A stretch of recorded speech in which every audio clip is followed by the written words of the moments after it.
once again to another episode of LANCESCURV Live. I had a laid back day today. Well, I mean, when it's pouring down raining, what else are you going to do? The rain came up on the hill. I wasn't up there with Mrs. SCURV in the mountains when she was in the garden, but she came home early. And I'm like, wow, you came home early. What ran you home? Yeah, when it rains up there, it's really crazy. Now, again, I wasn't up there today, but I know how it is because I've been up there when it rains. And because it's up in the mountains, you're already up in the clouds. It's not like you're looking up. You are up. And the clouds come rolling across the land because it's poking up in the clouds. And a lot of times the clouds are black. You're right up in the middle of it. And if you ever saw the movie The Blob, when it got really big and was rolling toward everybody, that's how those clouds look. And when the winds strike, it's like out of nowhere. It's either or. Whoosh, whoosh, like what the heck is this? You gotta run. And then you look, you don't see the cloud. You look again 5 seconds later, it's there coming at you. It's like the time, I'll say this before we start, that I got a direct, indirect hit of lightning. And I was on Orange Blossom Trail in Orlando, Florida. And it was raining real bad, and it kind of stopped. It was when I first came down before I started working in corrections. I had got this security job in an open mall on International Drive, and I forgot the name of it, but it was open, like it was just open, the sky and everything, and it was really nice. And I worked it overnight, so I was on my way there. It was still drizzling, but you can still see the lightning in the sky. So I'm under this bus stop. And I'm kind of chilling. I remember there was an Indian lady kind of like going to the curb, and she had an umbrella, but it wasn't really enough that you had to have an umbrella over you at this particular point. But I was still under the awning. I didn't want to get wet at all. I had a uniform that I would change into, but I was in regular clothes. I just didn't want to get wet, but it wasn't that bad. So anyway, I'm kind of feeling this electric feeling all over my body, like my hair standing up on my arms and wherever else I had hair. So, that went by for 5 minutes, and all of a sudden I felt stiff. And I heard, it was like slow motion. It was like, boom! It hit the structure that was over me, which was partially metal and fiberglass. Couldn't tell you the breakdown. But I know one thing. I was 15 feet over from where I was standing on all fours, like a dog that came in after hearing a lightning strike, and he comes inside the house and he's scared and he's shaking. Well, my legs were shaking, my arms were shaking, and I was on all fours. And I was scared and I was disoriented. I didn't know what was going on. So I saw these 4 ladies run toward me. I didn't see them earlier, but they ran toward me and they were like, "Ooh, are you okay?" And I looked up. I said, "Is it going to happen again?" I was really out of it, right? Is it going to happen again? And one pulled me up and I said, I love you. I love you. Like they saved me from something, but I was traumatized. But here's the catch. These 4 women were hookers. They were across the street where they saw the lightning bolt hit the awning, the overpass, the structure, the bus stop structure that I was on. And not only were they ladies of the night, when I stood up, they were still taller than me because they were all men, big Adam's apple, everything. I didn't realize it. And I said, "I love you." I was so scared. "You gonna be all right?" And now I'm more in shock that I'm so close to these things. Like, oh my God, look what I'm around. I just said, I'll be all right. I'll be all right. I'm okay. I'm okay. And the Indian lady, it knocked her out in the street. And she called an ambulance, and the ambulance also checked me out. I made sure. And then I got on to work, and they're like, "Listen, going back home, man, because that was messed up. That was funny." And the funny thing about it is, months later, I'm working in the Orange County Corrections Department, and I'm walking down the hallway, and I had to go into this special area. I was a movement office, and I had to do something in that particular area. And so they opened up the door to the day room, and one of the guys up there was like, "Oh, ain't that guy that said he loved you?" I was like, "Oh man, they're in here," because I guess they get locked up all the time, whatever. And I was not dressed the same. I was in uniform, but they don't miss a beat. That's him. You still love me, baby? I said, listen, I'm going to come back here and tell the whole story so you know what's going on, so you don't think I got some secret life. Sister Oyala, how are you? Oh, I forgot to mention you, Monk Million, but I see you there. Yeah, so that's the story. And one of them came after when I was driving the bus now. How you doing, Officer Scurvin? It's a long time after I was out of corrections. And so I said, listen, you can sit down and talk to me, but let everybody else know on the bus how we know each other. Because in Orlando, Florida, folks see one thing or another and they run with it. Oh, no, don't run with that. Let's get that straight right now. Yeah, life is something, but, some people do have their secret lives and stuff. And that's what I want to talk about tonight. I want to say that last night's conversation on the conference line was electric and just, oh my God. Gotta say, if you're not talking, mute your phone, because folks, somebody fell asleep, left the TV on, and it was overpowering. It was toward the end. Well, it made it the end because folks couldn't talk, and I already fell out. So I got to work something out with those who are there. Like, listen, call me up if you're in there. Let me know so I can knock them out or mute them, because that's kind of inconsiderate. If you're making noise, whatever, if you think you're going to fall asleep, mute, because we want to have a good conversation with no interruptions and whatnot. Yeah. Oh, Queen Red Pill, how are you? Yeah, I got a lot of stories. I tell a lot of them over and over, and there's some I haven't told before. Just little experiences. Just like I said, I thought everybody's life was like that. Yes, everybody has experiences and lives life and all of that good stuff, but I kind of realize now that I have more than my fair share. I don't know.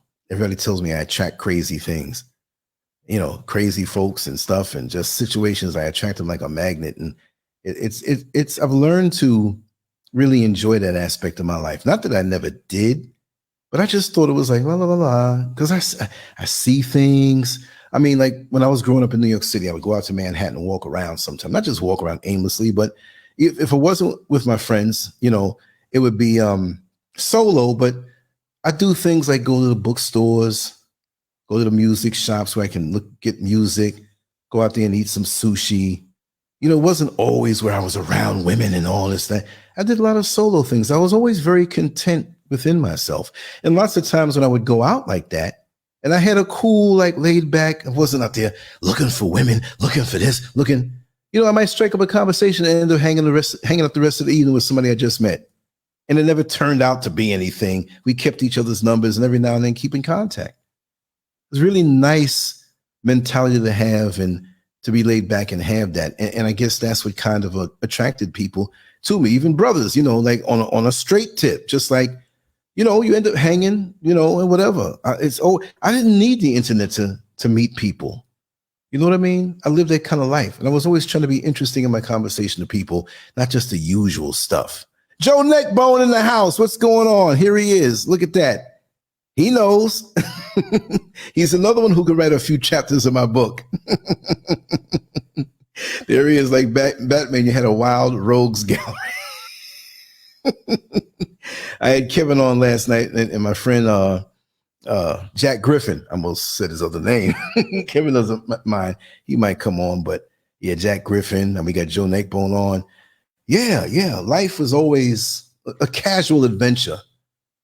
The things that I look back, I'm like, I couldn't have constructed these things, And it's funny because, going into the topic of what I wanted to say, many people, not that they want it that way, but they may not understand that I had it that way.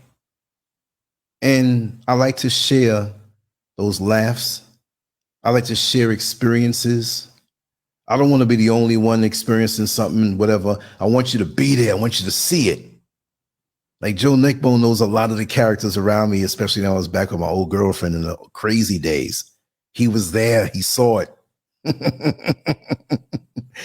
Yeah, we forgot more fun than many people have, you know. Top-notch rocker in the house.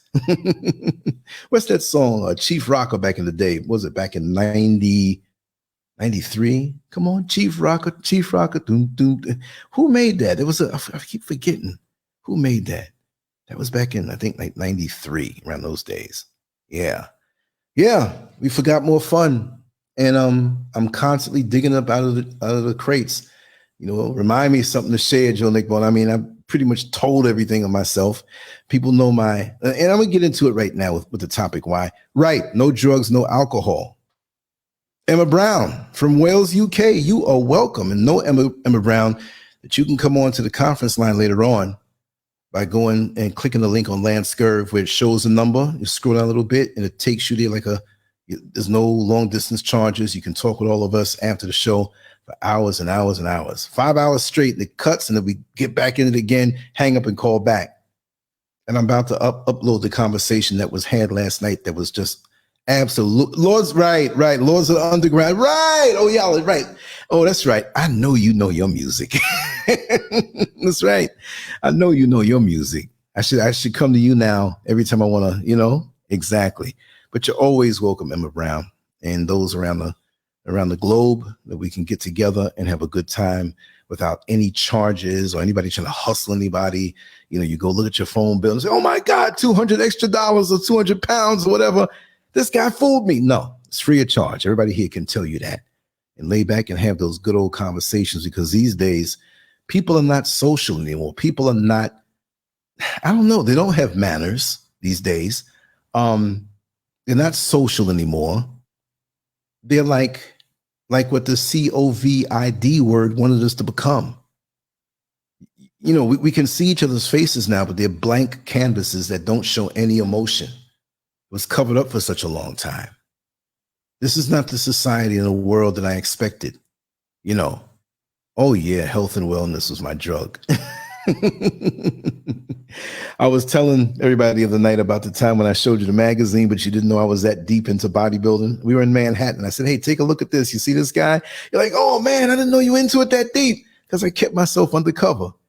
Now, like the first year or two when I really got into it, the 14, 15, you know, you're walking around, but I like to be cool with everything, you know? Yeah, you know? And Queen Red Pill, yeah, like robots. But see, we're not robots, and we suffer because of the lack of touch. And I don't mean anything wayward, but just the human touch. Just when somebody comes around and says, hey, how you doing? I don't want nothing from you. I just want to know how you're doing. Let's chat a while. What happened to the free things where you take some time and you say, what are you doing? I'm just going to go to the supermarket. I'm free. I'll come with you. No secret agenda or hidden motivation. Just the love and the joy of being with each other. Just like Joe Nickbone, if you walk past the house and saw people in front and we talk till daybreak just for the fun of it. Yeah. I was closeted with my trophies. Had a whole lot of them too. But yeah, it's a wonderful thing when you have the human thing going on, because when you're young or younger, you know, some of us go back more generations than others, or more decades, but it was just that joy. You had a little bit of change in your pocket. I mean, when you're young, just a couple of dollars, not even $10, maybe $5. I'm talking about when you're young. And you felt rich when you had $5 back in the 70s. And you're playing softball, basketball, which I was never good at. So I would usually stand around. I'd throw bricks all the time, you know. But football I didn't like, but I was good at, because knocking people down, it was easy for me. You know, it was deceptive. I wasn't big when I was super young, but I was always strong. But just, you know, the fun, the jokes, the stupid things you say, being free, being exhausted, you're out of breath, you're laughing at something, and just that whole thing. Now we are so compartmentalized and rigid. I would have never known that this world would be the way it is now. But the thing is, through each of us who remember those times, we can have it that way. I refuse to allow any faction, any hierarchy to rob me what I've known so well. So this is why, if I want something, I'm going to become that something. I was always told if you want a fantasy, you have to be a fantasy. You see, you have a pretty young girl, older woman, whatever. I know some older women who are in shape and whatever. It's not about that. But they take care of themselves. And the guy doesn't take care of himself and he wants to belittle the woman who is in shape. You know, like, wait a second. Don't you have to do your part too? And it's not just on that level. But if I want this out of the world, let me give some of this energy out in the world. Like I always say, and I'm going to keep on saying it. I remember Tony Brown's Journal, Black News, Bill McCreary, the McCreary Report, all of those old shows that spoke about Black people and Black news. And it's not just where it has to be Black, Black, Black, Black, Black, because we're bigger than Black. We're Black, but we're bigger than. I'm not trying to be dismissive on what we are.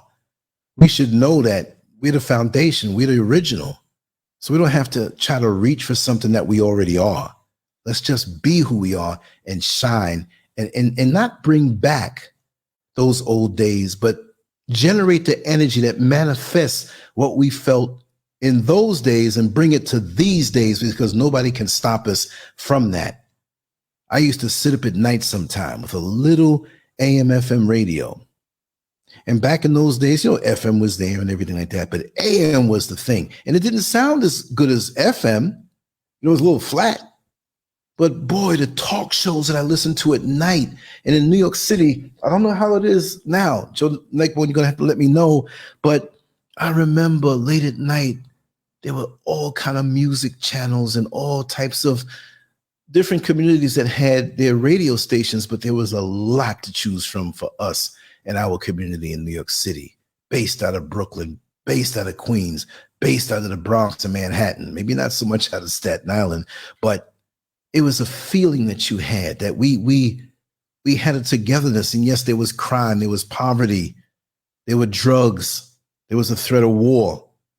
But because we were huddled in together even tighter and even more so. Yeah, you're right. Radio's all corporate now. Anybody back then could have had, you know, whichever procedure you had to go through. I didn't know. I would have loved to be back at that time doing then what I do now. But that's just not how it ended up. I was very young then, but I used to love it. It brought a glow to my heart to learn and to hear the things going on in the community. And it did something for me that time. Then you get up on a Saturday morning, this Soul Train, you know what I mean? And before you go up on Jamaica Avenue and go shopping, if you had a party that night to go get an outfit and a haircut, you went up there, you saw the pretty girls, you saw people you didn't know, some you knew. You know what I mean? It was a culture thing.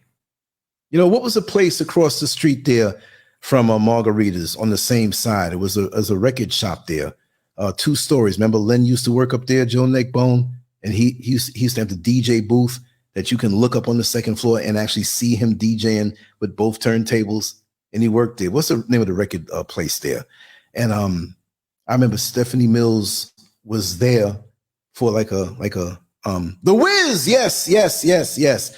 And I definitely have to reach out to Len to see if I can get him to call into the show and bring back some of that good nostalgia that many who are from that area in that time will know. And even if you're not from that time and that era, coming up, wherever you came up, you had something that you held so, you know, precious. Remember that dude, Joe Neckbone, on the same side of Margarita's Pizza, but you go down more toward 165th Street, but no, it's in the same block. And he would stand up there and just dance. It wasn't like a dance. He's like he would jump up and down and move his hands a certain way. I'm gonna show the camera. I'm gonna show my face all next week. I just was kind of tired this week, but I'm gonna get up in front of the camera and I'm gonna dance like this dude. You got to remember this guy. He was crazy. Yes, Queen Red Pill, you're so right. It's a constant struggle between spirit and technology. And the technology looks so sweet and it can be quite addictive, but it pales in comparison to the spirit. You see what I mean? Yvonne, how are you? I'm glad you're here. Yes, we're just starting up. Been on for about 20 something minutes, but we, you know, just still kind of warming up. And I don't know how long this is going to go on, but I'm going to get to the points and then we'll merge on over to the conference line or whatever. But I'm in no rush. I'm chilling. I got my water with me. So ate a whole lot today. Like I said, it rained. I was like, not lethargic, but I was like, can't go out there and do as much as I can. I still got some footage from down into the Macola area, a big shopping area. Like, you see everything. It's too much to watch. When you look at this stuff, you're going to be pausing and running back. Let me see this again.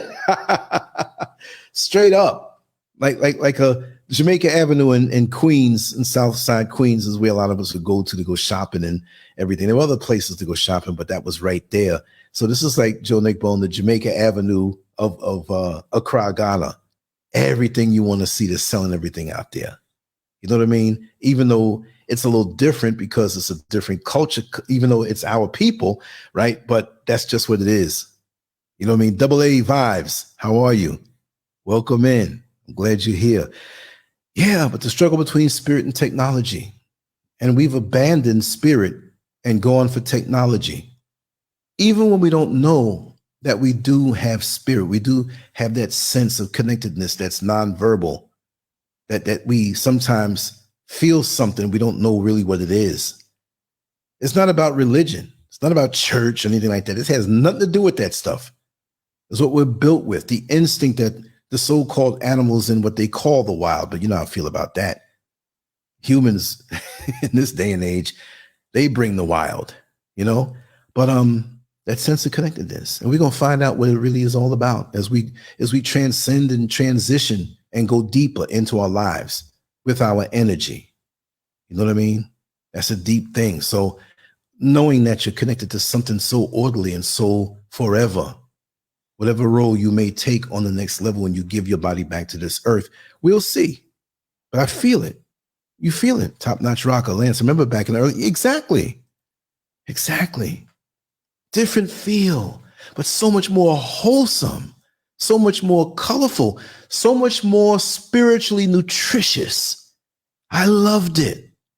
The barbershops, the afros, the music, the women. They were beautiful covered. Yeah, we had hot pants back then and different things, but they had their jeans on. The tops were on. The pretty faces, and it was like we were more receptive to loving and respecting them. We didn't just look at it like many people do now. Click a button and watch porn. We didn't look at our sisters like that back then. Oh, we knew what they had physically. We'd chuckle and say a few things under our breath, but that took time to get next to. It was nice to meet a nice new young lady from another neighborhood, whether you dated her or not. It was just beautiful. You met the neighborhood people there, you met the families and stuff. And you know, it might have been where you had a little kissy poo going on a little bit there, and maybe that evolves. It's okay. But because of this thing called technology, which sounds like take knowledge, take away the knowledge of what it was back in the day. It was sweet. And again, I'm not some old geezer just reminiscing about the old days. The old days were better. Maybe that's something that we all go through when we're younger and when we compare it to the present. But listen, the present now, y'all got to know it's something gone. Even the guys that were, when I was 8 years old getting my hair cut, and these guys were talking about Joe Louis could beat Muhammad Ali and their days were better. I can understand that. I can really understand that. They had the clubs in Manhattan and they were Lindy hopping. And, you know, back in Malcolm X's days when he was younger doing a little dirt, but he would explain in his autobiography how Harlem was. And so my father having his business out there in Manhattan and still keeping in contact from the old neighborhood.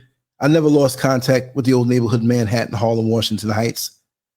So I saw the old men that were part of that earlier time and the glow they had on their faces and the stories that they told in the barbershops. Little ways they chuckle about some of the women they knew, good and bad, but it was a joy they had. And like I said, we all know that older man or woman who has a scowl on their face. They're mad because they got older. That's just a reflection on how they lived their life. Because there's always that older man or woman who ain't nobody around and they walking down the street and you're peeking out of your window and they got a smirk or a smile on their face, permanently etched because that's their spirit. Tatum, yes, how are you? I'm glad you're here. How are you? CM, this must be your first comment because I didn't see before you snuck in the back door, but that's okay. You're right here. let me see what Cream Rib Hills. I used to work on 8th Street and 6th Avenue, and everyone would gather and just share so much knowledge, wisdom, and understanding. Oh my God. 8th Street and 6th Avenue? Okay. What was the spot right there? It was a food joint right there on the end of it was 6th. Okay, let me see. Okay, 8th Street and 6th, right. 8th Street and 6th Avenue, the Village. I was getting it twisted around. And if you used to work there, we had to physically pass each other, see each other, because I was always through that neighborhood, always, back in the day. You know what I mean? And that's the way it was, and especially over by Washington Square Park. Nobody bothered anybody. People would be out there sleeping, riding unicycles, playing instruments, telling jokes all night long. All night long. Washington Square Park, right there by NYU with the big arch. For those who don't live there or knew, they had this big arch over there, and most have seen it. And you could hang out there all night long. I mean, all night long. And I have to say it, and I have to say it again. Yes, the Waverly Diner. Remember BBQs with the chicken and the special for $3.99? You get a whole chicken, potatoes, and a vegetable, and a drink for $3.99. I used to train at the gym on 4th Avenue and 11th Street. It's not there anymore. And people that don't really know Manhattan, they're like, they ain't got no 4th Avenue. Yeah, you go below 14th Street, you got it, but it end right there. We'd walk over, meet a bunch of other guys who were training, because I trained in Brooklyn, Ridgewood, Queens, actually, but we said Brooklyn. And aside from the local gym that I trained when I started, but when I was in Manhattan, I had an open membership there that I can train in anytime I wanted. I just had to also, when I competed, mention them. So I mentioned Zin's Gym, that I mentioned also Natural Physique Center. And a footnote, what is the big muscle girl? She died. And she full of all these steroids, and they used to make fun of her on Living Color. She trained out of there. And I remember me and my friend Mike were sitting outside of the gym, but a couple doors down, and she always used to come around curious. She had no muscles. She didn't know nothing about it. And it's a scandal behind that. But we know it. But you know what? All the players involved are dead now. So she used to come around and hang around the gym, and she was skinny. She had one eye, something wrong with her eye, was like half closed. And she'd ask us how we got those big muscles. And eventually she got to know the owner of the gym, and his wife was there working too, but eventually he got next to her. But the sick thing is, well, his wife divorced him, and then he married her, but he was pumping her up with steroids. And her voice got deep, and she got cocky too, because she was with the man who owned the gym. It's funny. What was her name? Was it Nicole? Nicole Bass. Nicole Fuchs was a married name, but Nicole Bass, I think, was a famed name she was known for. And she was in the bodybuilding competitions, and she got into wrestling. Then she was on a Howard Stern show, and she's acting all big and whatever have you, but she was pumped up full of drugs. And she used to look down on us after that, because she was the star now. You know what I mean? So, yeah. The diner by Rockaway Boulevard. BBQs. Yeah. Oh, really? It closed. That's a piece of me, man. But I can't expect everything. That's like Kanoko, the sushi joint on 72nd Street between Broadway and Columbus Avenue. Come on, Joe Nickbone. Tell them how good Kanoko was. That place was not tiny, but it was relatively small, but it was always packed. They sold sushi any way you wanted, but they had an all-you-can-eat special for $21. And you would expect that, well, the sushi is kind of like, they have a small variety. They broke the rule. They put a hurting on many of the higher end sushi joints in the neighborhood, and they were going strong. I remember the old man who was like a waiter, and he never missed a beat. Like, say if you got the all you can eat, right? Say I got the all you can eat and you didn't, I can't take some of my all you can eat and give it to you. He'd catch it every time. And that dude had to be about maybe 70 years old.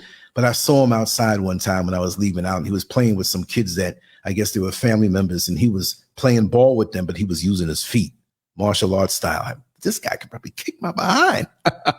Kanoko, man. I dream of Kanoko, man. I Google Kanoko. Maybe somebody has old pictures or something from back then. This is why wherever you are, we have our phones, use them. Because a picture that you might think didn't come out good, might be a very valuable thing as the years go by. Back then, memories and stuff, they live on in my heart. And I'm not just living in the past. I'm creating memories now. But the times that I do come back to New York, I will accept it as it is. But when I come out there with the cameras and the energy, I'm burning it up. I already told a few people there, when I come there, I mean business. We're going to live in the present, but we're going back to the future. Wow. A Korean barbecue? Wow. Vietnamese also. And you know, Astoria has so much. They say that's the most culturally diverse place on the whole planet. Ain't that something? The whole planet. You got all kind of, but that's the way New York is. It was that way. It is that way. Well, it will never lose that, even if it's a different change, you know. And so many other places in the world. I know Chicago and certain places in California. They've come to their own, but nothing beats New York that way. And I'm not saying it as a cocky New Yorker who thinks I'm better than anybody else. No, that's a sincere thing. And there's nothing as sweet as the 70s and the 80s in New York City, y'all. And I probably crawled up into every nook and cranny, every place you could think to be curious about. And I'm going to talk about those things. Yes. CM says, yes, I remember. And also New York City in general was so culturally ours, and our people got along and protected each other. You're right about that. There's a sense of connectedness that went beyond, even if you did something bad. You know what I mean? Not bad, but we looked out for each other. Yeah, of course. See, of course. You know, but what I'm going to do, I want to connect with everybody. And it's not going to happen like right now. I'm going to be honest about that, you know, but I can't, with the amount of strange energies that are around in the world and in cyberspace, say, hey, I'm going to be coming on this flight on this day and so, but just reach out to me at lance@lancescurv.com, and I'll remember the particulars as far as, you know, phone number and stuff like that, or ways to get back to you. And I'll let you know a little bit before. But that's, so when I travel, I don't like broadcast it. Like, I have a super inner circle. And even some of them, I make my move, and then because you never know, I'm no important person like that, but I talk a lot, and I've connected to a lot of good people, even more so recently. They're very powerful, but they're like, wow, you know, it's unbelievable.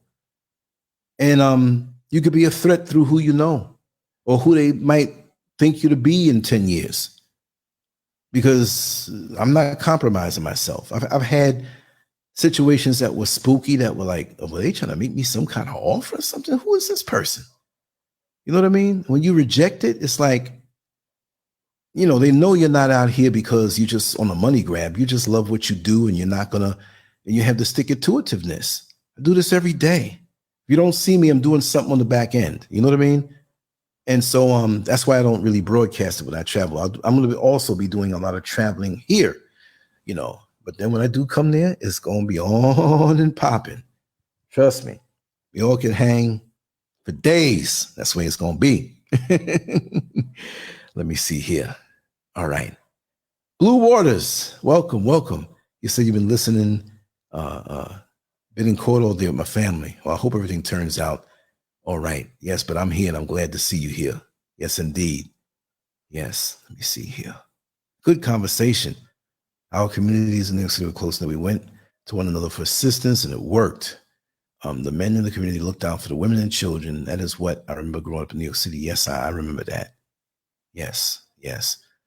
Top Notch Rocker says, Lance, my sister used to live in Harlem on Madison Avenue. I remember listening to WBLS when I traveled to the city on weekends to visit her from West Point, New York. Yes, indeed. Much love for Madison Avenue. All up and through there as a little boy. I mean, as a grown man too, but when my father, we'd go out there to do different jobs because he refinish, you know, floors and landmark properties and stuff. And I would always make friends, you know. I would always, like when I was 6 and 7 years old, and I said, I'm coming to work with you, Daddy. I'd bring comic books with me, right?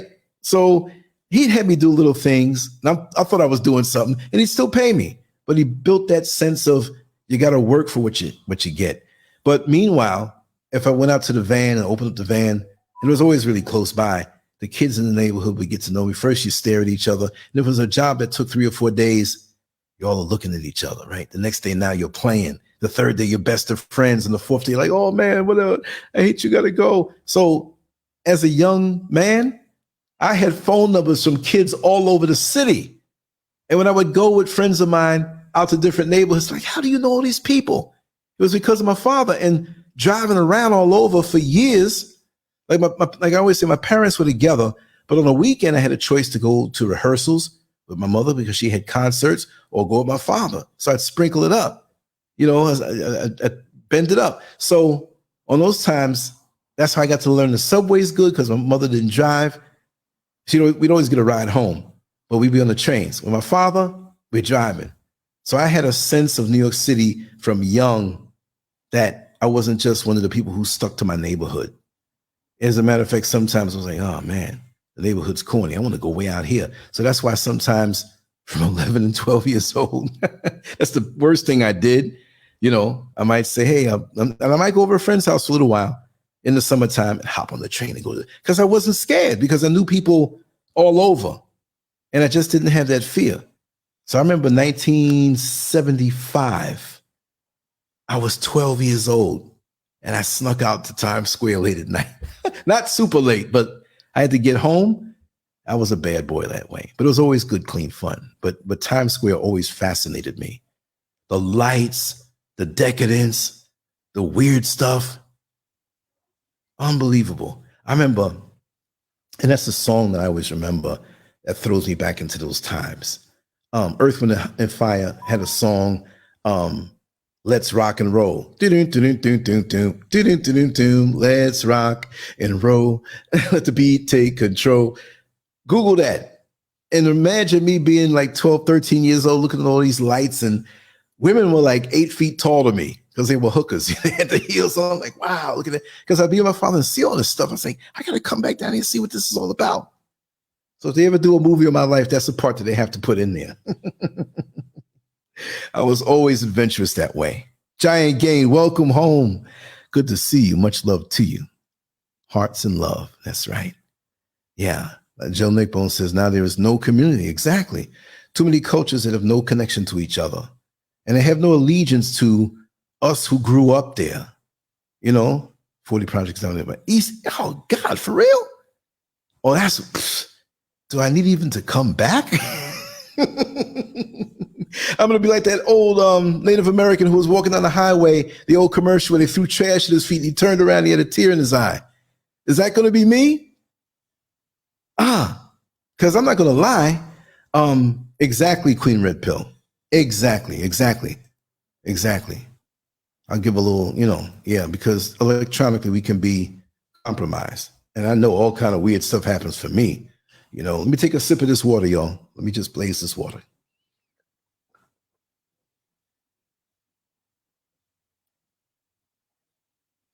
Oh God, watergasms. let me start chatting about this. And we got to do a reminiscing show. Maybe tomorrow, Sunday or something like that. Just get on there and just start talking. No direction, just memories, just stories, and chiming in if you want to come into it. Put a link out there. If not, put it in the chat room and I'll talk about it, because I got a whole bunch of stories and we'll just roll like that and have some fun. Talk about the music of the day, the good foods we used to eat, you know, something about those old dirty New York City hot dogs I miss too.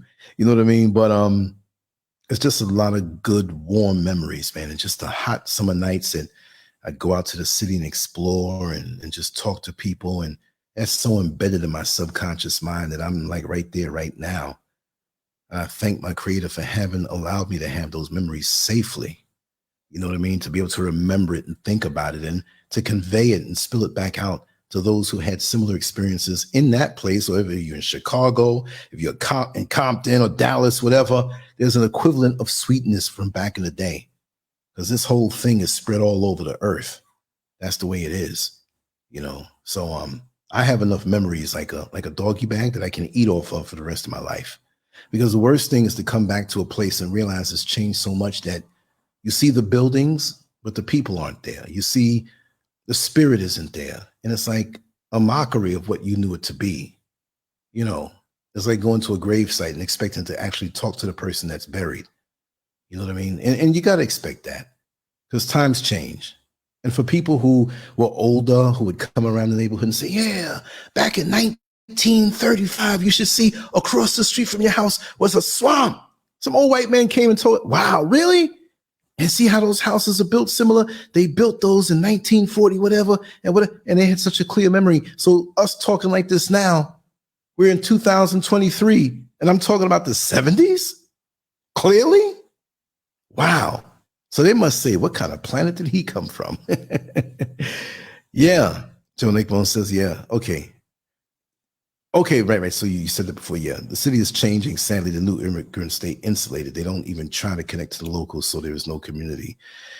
Yeah, in Harlem, yeah, I know. White folks did not want to go across 110th Street. Now, shoot, they looking at you. And so the cabbies got no choice now because, you know, they might pick up a Caucasian fare to come back downtown. Look, it was an imaginary line in Manhattan years ago, 110th Street. They even made a movie across 110th Street, right? But yeah, cabbies never wanted to go past there. If you took a cab, which I never did, I'd hop on the train and go up there if I had to go. I knew a lot of people up in Harlem I could, you know, kind of crash with, and yeah, you know those stories. But no, they didn't want to go. But now, but it had to be that way. Manhattan is exploding and expanding. They had, I'm not saying I wanted them to, but ever since Bill and Hillary Clinton got that office in the State Building years ago, that was like a silent message for all of them. Like, come on, people, it's okay, it's safe up here. We're here. CM says, I remember the block parties, cookouts, dance battles, music playing on the street with jukebox radios. All people were connected. Church, hair salon, seamstress, locksmith. We had it. Yes, we did. That's the world I come from. That's the world I'm going to continue to exude and talk about until we get it together. And for those who don't get it together, well, you're just going to miss the boat because I'm going to have mine. And I don't mean have mine like material possessions. I'm going to have that joy in my heart, and I'm willing to share it. Even if you didn't come up in that era, to get a taste of it. You could walk around at night. Joe Neckbone, you know how I used to love to walk around at night. Always met some nice young lady or something like that. Always talking with folks. It was beautiful. You come back tired. You didn't hit a wholesome fast food joint, like one of them, like the Rib Shack on 157th and Linden Boulevard. That wasn't junk food. That was homemade stuff. But you know, it was soul food. But it had so many spots like that. On Sutphin Boulevard in Linden, across McDonald's, they had that fish shop right there. Black owned. We used to walk down Linden Boulevard, turn the corner. The biggest thing is like when they close early, you turn the corner, you see nothing but gates. Like, oh man, we missed our fish tonight. A lot of times I caught it just on time. You know, just to be on foot and connected with those neighborhoods like that. Beautiful, beautiful thing. Beautiful thing. Master Glam says here, Queen Red Pill, that's so true. There was a man who went back home to the Dominican Republic with his son a few weeks ago. As soon as they touched down, they were robbed and his son was murdered. That's a damn shame. To even have that hang over your head where that's the possibility. Those weren't things that, I mean, that happened. Things happened in New York, and it was maybe a little more intense than other places that were little hick towns in the South or the Midwest. But us growing up there, that was there, but you had to be in something to get caught up like that. If you got robbed, you got robbed. They let you live. It's crazy. And people didn't do things to people in their own neighborhood. So in your own neighborhood community, you were free. It just doesn't register with me. And if I grew up these days in New York, maybe something bad would have happened because I'm carefree. Joe Neckbone will tell you, that fish house is still there? Well, you know what? I love my vegetables, but to commemorate my life, now they celebrate Indian holidays on Liberty Avenue, just a big holy celebrations a few weeks ago. Yeah, they done pushed you right on out. But okay, let me see here. I'm in Harlem. Yes, it's fluffy. While our people got pushed. Yeah, we get because we've given up our unity and sense of who we are. We've traded it in. I'm not saying anybody here. We're on point because we're talking about it. But it's lonely to me So a lot of people used to say, on one respect, yo, Lance, man, how can you just up and leave and go to another country? What I knew is gone. And I know there's pockets of it. I know we can look. If I was in New York City, Joe Neckbone, I would be causing some ruckus up here because I would be the one having dances, having get-togethers, doing things. We got the internet right now. I would be the one making those things happen. Not like nobody else has power to do that, but I would take that as my own responsibility and manifest those times once again. Good, clean fun. Yeah, we'd have to have security and check at the door and all that stuff. But anybody who's there, you can put your wallet down on the table and go to the bathroom, and ain't nobody gonna touch it because there's eyes on it. That's the world I know. And if it can't be, well, I'll be content up in the mountains up here in West Africa. But I will be, when everything is settled, I will be dipping back and forth, making little cameo appearances and keeping that flow alive. But that's music in my heart that I'm never, ever going to stop listening to. You see what I mean? Kevin Clark in the house. Oh, Marvin Banks, thank you so much. I was just telling everybody about the old neighborhood and stuff like that, how things were and how we still have that in our heart. Marvin Banks, thank you so much. You're on Facebook right now, so make sure if you want to interact with the chat room that's popping, because Facebook is kind of slow for the most part. I don't know if I'm shadow banned bad over there, but come on over to LANCESCURV on YouTube, youtube.com/LANCESCURV. At the end, there's no E. It's just SCURV with a V, right? And I'm glad you're here, and I'm glad you're loving it. And we all have to have these, Queen Red Pill. Men would fight with their hands. Kevin remembers those days, because we grew up together. So we got Joe Neckbone in here. And you know who Joe Neckbone is, Kevin, but I ain't going to say his government name, right? But have the Nefertiti head in your house window. Yeah, King Tut, Nefertiti, the columns, the snakes like a pyramid, the light shining on it. People used to freak out when they saw that bow window. I was with it from then. CM says, Harlem is dead now. It's boring and gentrified. There's no soul. Only them here now that simplified our neighborhood. If you play music, they'll file a noise complaint. That's messed up. Cook food, they say it's smoke. Damn. That pisses me off. It's like wherever you go where you're free and you can be yourself and have your own, here they come. Seriously. Yeah. Bobby Womack, across 110th Street. Yeah, they would be mad at me. I used to play them Farrakhan tapes loud. Yep. Yeah, Kevin. Wow. Oh, so you just had to compensate? Yeah, because it's something we're missing. Where did it go? Like the old Alexander O'Neal song, What's Missing? You know? What you say, Kevin? You don't remember? You don't remember growing up, man? We were talking about that the other day. Wait a second, you didn't get no Alzheimer's from the last time I texted you a few minutes ago. I'm just playing. Wow. Beautiful times. And that's why I am the way I am. It's not because I'm great. It's just that all those around me, we shared love. They had their personality. We had fun. We were mannerable. We were respectful. Yes, even in that, I was respectful. You know, I never pushed up on some woman in a wrong way. Never that. I had finesse. Maybe a little too much finesse, right? Oh, man. But let me get on with this particular thing I want to say, which really is, I'm enjoying this. I'm not trying to stop it because folks may say, because it's not going to be long either. You know, ain't there something to raw reality? White people do not want to see black people happy and enjoying life. It's true. They got to find what the source of your joy is and short circuit it, tax it, you know, make you pay for it, even the banner here. Like, even though it's a different topic, you somewhere having fun and they looking at you like that they're having too much fun. You know what I mean? And all of a sudden there's some restriction now on the joy you have. Even if you're living in poverty and have a little fun, cooking out maybe in a abandoned lot somewhere, you can't even have that. Well, they have ways of seeing if you're having sex. I think they're about to have an orgasm. Bust down the door. They can't even have that joy. It irks many of them. Even when we don't have much. That's the beauty of us. That's what they can't figure out. They may have more, some of them, not all of them, because a lot of them are broke too. But even when they have more, they don't have the joy we have, that connectedness that we have. And they don't like it. They don't like it, you know. But let me talk about this real quick. I have an interesting point of view here to share.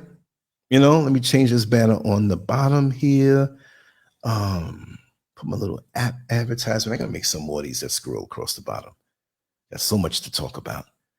But yeah, do you truly know those in your inner circle? I have to say, back in the day, we were more transparent.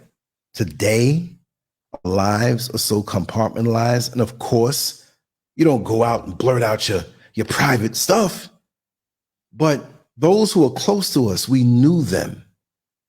And yes, I am Giant Game. And you're right, soulless people walking around mixed genre faves. They're stripped, they're like robots. They're ready to be injected with the AI mentality. You might see a friend of yours walking around on robot form. Got so much into the technology that stole their soul. But yeah, do you truly know those in your inner circle? Many of you will understand that even on the show. You'll see some people here, big time, boom, and they're gone. Oh, there's always a story behind it. But, you know, you stay cool, you keep it moving, right? But it's so amazing.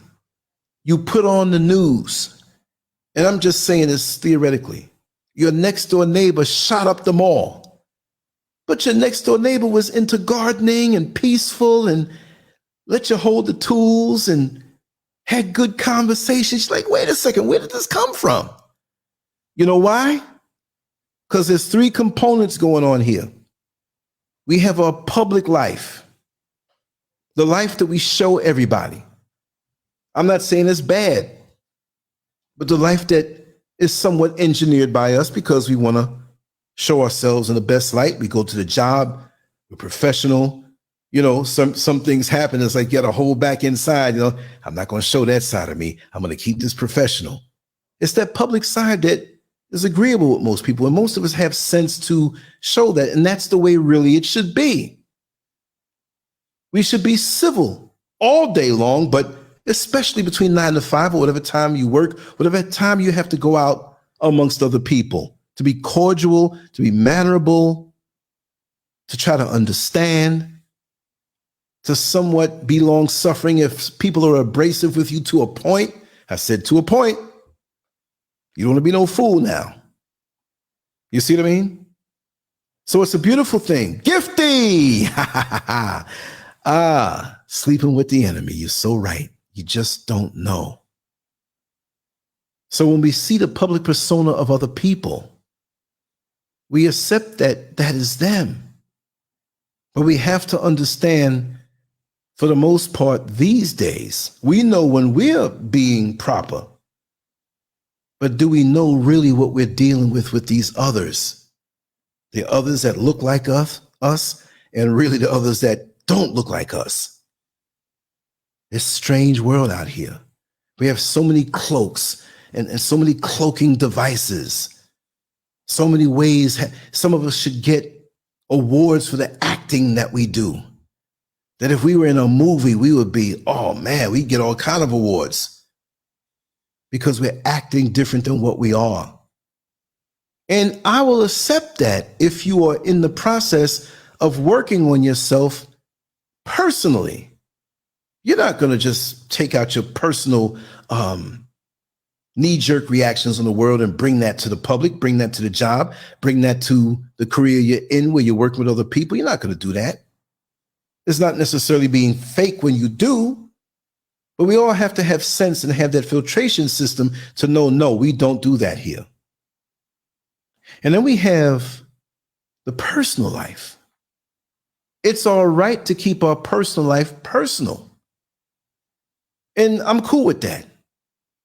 See, with me, personally, I've morphed all of it together. I'll tell some things. I've said some things out here so y'all know a lot of my personal life and public life. I mean, I tell everything. Now, if you're super close to me, I will. I got no problem with that. That's in my DNA. That's in my wiring. I'm just a person who has no shame. Yes, indeed, Gifty. I know. And you're right, CM. They can't stand when they see us laughing together because they have to find out, why are you laughing? Why? Because you know how much hell you've inflicted on us, and we should be in pain, and we found a way to have pleasure and unity. You love it when we fight against each other. Y'all are up on the YouTube videos of the black where there's always some drama. Matter of fact, with the drama black YouTube videos, who you think is watching them more than us? See, we know about all that stuff in our twisted community right now. But they love it because that means that's a precursor for our destruction. Because if everyone in the world sees us on a low vibrational level, guess what? It's easy to want to get rid of us because we have no value anyway. So when you have value and you execute such promise to go to a higher standard of living, they don't like that because they want to see you low so they can put it out there that you're not worthy of life. They don't like that. They creep up on these videos and have little smart things to say, little smart emails to say to me. I say, come on, you so tough. I'm going to show my face. You show your face. I'm going to let you talk. But don't run when I start talking. You see what I mean? I'm going to defend it because I'm into reality. I'm not into this kumbaya foolishness. I've been around a long time, y'all. 60 years old ain't a million years old, but nobody lives here to a million. I'm getting up there. And I see it's a consistency of what I see. Some will bury their head in the sand, but I won't. But you know what? Even though I'm realistic in what I see, I'll be the last person to have a nervous breakdown because I'm not in denial about things. See? Yeah, Char C. So many masks and people showing the representative not the true them. So much lack of transparency. Exactly. I don't have too much mask to put on.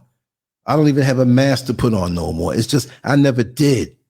Joe Neckbone, I know you're still here. I was never a homo. You know what I mean? I love women. I love nice asses. I love nice personalities, pretty faces. I love femininity. I love women. And I respect them. I love the body parts. Look, we made a song about the moments in the whatnots years ago, back in 1974, when I was 11 years old. I used to love that song. My parents knew they didn't have nothing to worry about when I sung that song. They heard me in the room.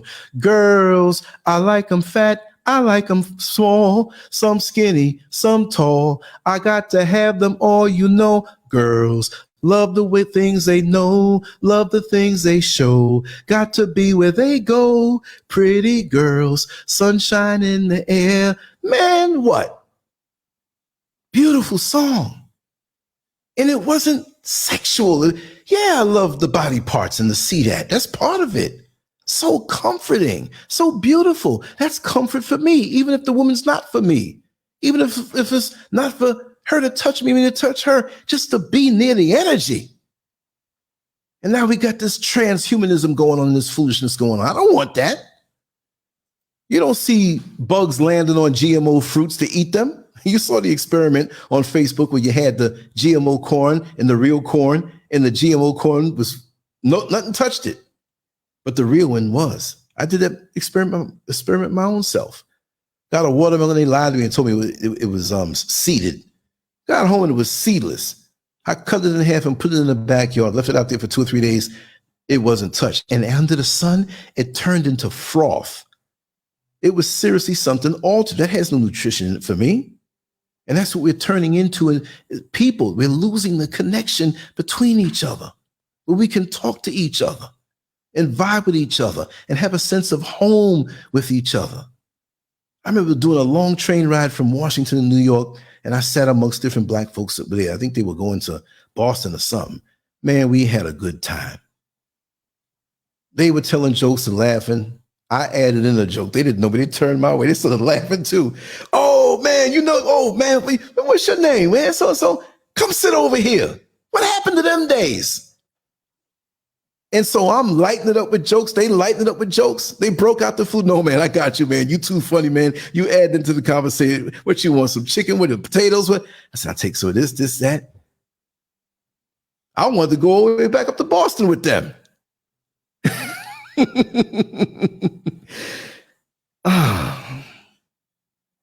Yes, Queen Red Pill, look at this. Does anyone really have a personal life nowadays? all of your devices are watching and listening. There's a camera on every corner. I ain't got no shame. They can watch all they want. I'm not saying it to be funny to you. I'm just saying to them, I'm going to be me and live. You know what I mean? I'm going to be me. So what? You know? Yes, the drama black YouTube shows is entertaining. Yeah, they love it. They're fighting again. Look at that.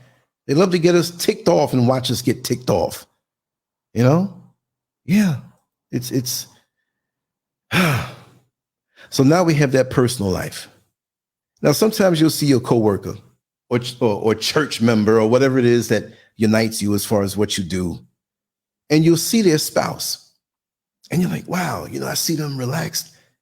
And that's the spouse, really? They don't really tell you all about it, but you saw it. And you come back to work and you see this person in a different light because you got a peek into their personal life. But their personal life is still theirs. And really and truly, like Queen Red Pill said, we really don't have it. But I was always a person who was like bodybuilding, competition, male stripping, whatever. I don't care if you saw something, you knew it. So that kind of isolates me from the shame that I know this about him and I'm going to expose it. Expose it. I'll tell you something a little better than what you're exposing, right? There's pictures out there floating around of me that were professionally taken and maybe Polaroid taken. You know what I mean? People send me stuff all the time. That's you, Lance. Remember when we, like, oh, damn. I don't care. I'm human. I'm living life. We're all human. We all have things that we do, things that we like that we're not going to tell the world. And that brings me over into our secret lives. Things that we don't tell anyone. No one knows. And if they get that close to you in your personal life and you afford them a peek into your secret life, they got to be special, or they might be a kindred spirit also. And so many of us, our secret lives are diametrically opposed to what we put out there in public. Lots of times it's diametrically opposed to what we or folks know in our personal life. Uncle dies and nieces and nephews find out their little kinky life that they had. He wasn't bothering nobody with it, but I didn't know Uncle Jesse was doing that kind of stuff with all them women. Oh my God. Let's hope it's women. Like an old lady across the street from me, they used to let me park my old car. When I had that old Benz, we didn't have a driveway, so she let me $25 a month. She used to let me park right there. She was in the middle 70s. When she passed away, they found a crate with all kind of sex toys, a big crate with all kind of sex toys and photos from way back in the 1930s, clear studio shot photos. Dude was photographing orgies. And I'm like, you know, homegirl was fine back in the day, but she lived fast. She didn't do drugs or whatnot, but boy, did she live fast, but she was a character. I would have loved to have her on the podcast because she was slick with the mouth. And I guess she was slick with the mouth in many other ways too. But and she hit on me one time. I couldn't believe it. But that was the lady that I took to the function at the Savoy, the last version of the Savoy in the Bronx on 149th Street. Because like I was telling you the other day, 145th in Manhattan turns into 149th. And there were two sides of this ballroom. And there was a church function going on the left. And there was this thing with all these women with mini skirts and stuff. And I was looking like, oh man, I'd like to go over that side. I started walking to the left side, knowing this older woman with her friend were going in. She says, oh no, baby, where are you going? We ain't going over there with that boring church stuff. We're going on this side. I made a tape about that. I mean, a video about that. Emma Bell. And I told that whole story. I might dig it up and drop it in the chat room. Crazy story. It was a gay a ball. I said, that's why them ladies were so tall. Come to find out, they all knew her. And the dude that was in Paris is Burning, the star, the main one that at the end was talking about it's just enough to get you're successful if you get through life. And that's it. Whatever. I met that dude. Well, he was in drag. And it knew Emma. And Emma was a woman, But homeboy was like, you better hold on tight to him. And Emma was like, oh yeah, he's my boy toy. I ain't gonna let him go. I was like, oh my God. I felt like that chick walking across by the construction site that had a mini skirt on, and you walking and pulling your mini skirt down. I mean, I had clothes on, but they were ogling me, but I was polite. They were polite too. And there are a lot of real women there also. So as I speak, let me let me see if I could pull this up so you can listen to it whenever you have the time. Oh man, I found it. I found it. I found it. And the picture that I have on there is not her. It's a picture of Moms Mabley, the comedian, right? So it looked just like her. I was like, yeah, let me just put this photo up there. I wish I had a photo of her. Yeah, okay, let me put this whole thing up so you can check it out later on. When did I make this? This was years ago when I made this. I couldn't tell you now. Let me see. Yeah, this is a long time ago. Okay, here's the link for future reference. The link and the name and everything. Okay. There it is. That's a funny behind story. Yes, and we're live on Rumble right now. I don't know how many people are there. You know, maybe this kind of content may not be something they favor, but you know what? It's okay because we're going to stay. Because we're going to grow on there. And I will be live streaming from there. And because, you know, I want to get irritated Genie back on. And we'll be live streaming on Rumble, but I'll put the Rumble embed on the website, LANCESCURV.com, so you can have that forever chat room that's there. And you can still pop it on Rumble also. So I'm kind of going on Rumble right now, taking a look. Everything is good. Let me see here. Yeah, everything is good. I don't see nobody over there. But later on in the stats, you'll see they popped in for a few seconds and left. And who is this big head black guy talking? But yeah, we have that secret life. That secret life that no one has any clue. And we do not tell anybody. Most people would never think of sharing what goes on in their secret life. Sexually, it's usually a sexual thing, but it may be just like so kinky they don't want to share it. But Yala, that word, I'm glad you're here. You know I don't have no shame, right? Remember about a year and a half ago or so, I put a challenge out. I said, we're going to do an adult show. It's not going to be broadcast anywhere, and y'all can ask me anything you want to ask. And people were afraid to ask questions. And they were like, I ran with some stuff. They're like, oh my God, he told it. I'll do one of those again. So for me, it's a victory. Not that you want to go tell everybody your business, but that you're cool with your secret life. Right? Because, I mean, everybody has a secret life. You remember that show?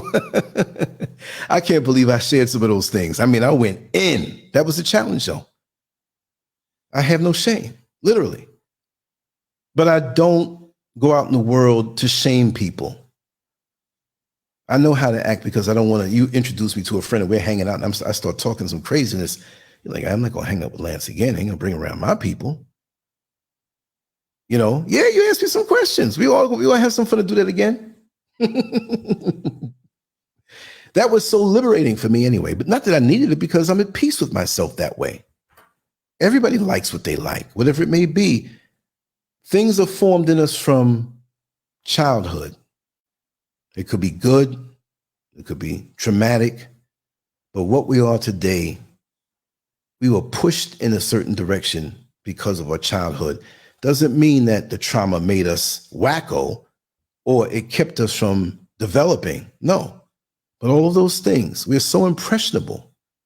And between those single digit ages before adolescence comes, and even before, when we're just an open slate for anything, we don't differentiate at those early 3 and 4 and 5 year old ages, like reality from, you know, the fake stuff.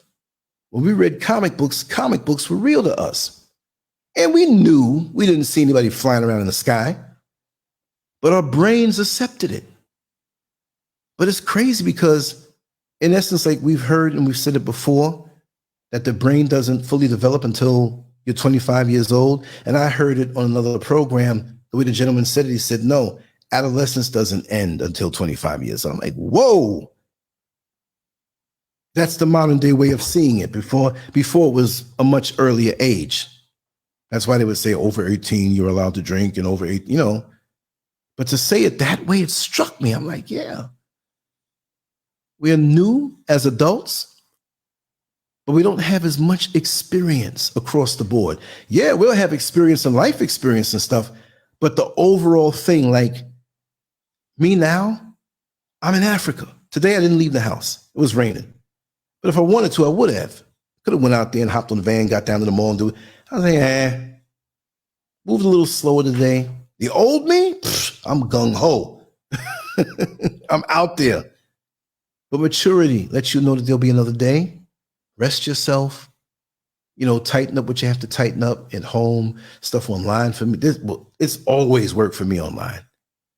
You best believe to to show up multiple platforms and different things. I do a little extra than most people do. I'm not the guru and I don't know everything and I don't do, you know, but for a single person, because, you know, and I'm not saying single, I'm not married. I'm saying doing it on my own like that, Mrs. SCURV covers everything else.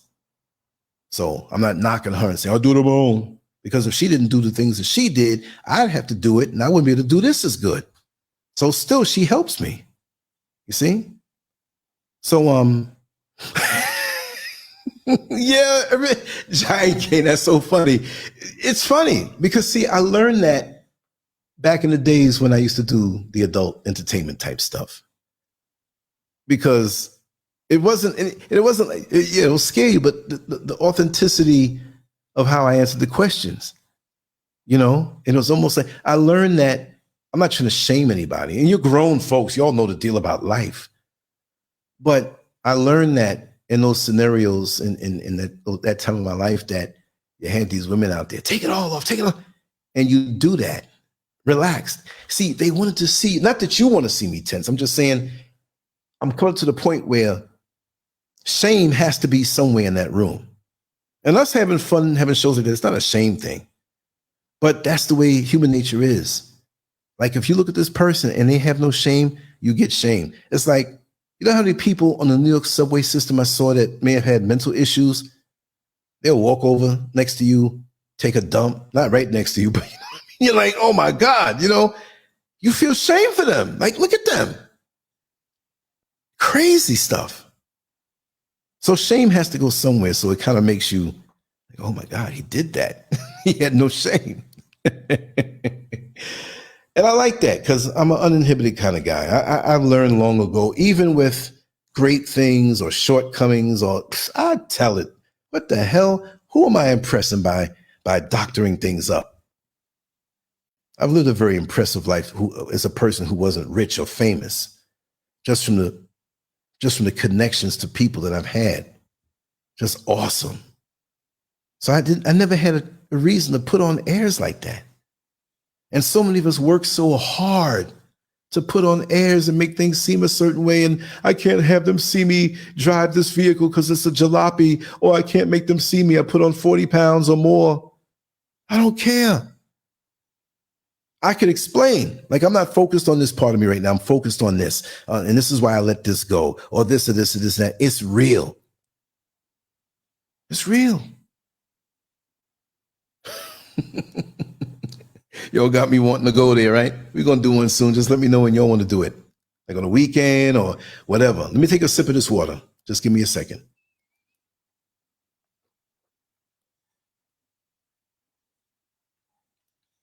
I don't know how this water tastes so good at night when I'm doing a show. It just tastes extra special. Let me get a little more of this. This is so good.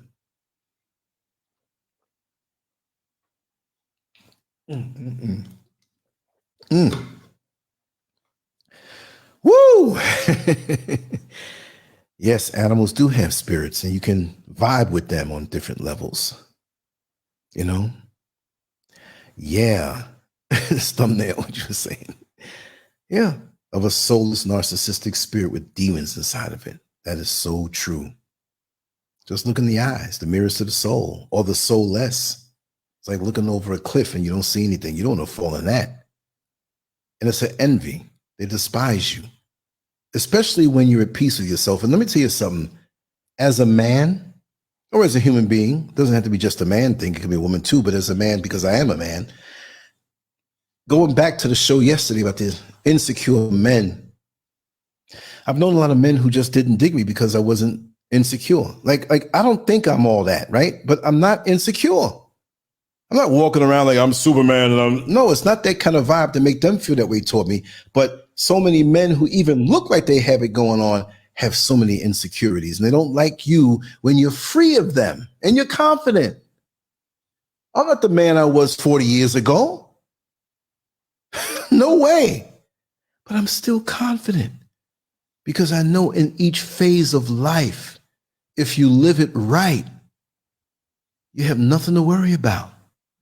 Like with a woman who may feel that as she ages, her beauty leaves. It never leaves. Your sensuality never leaves.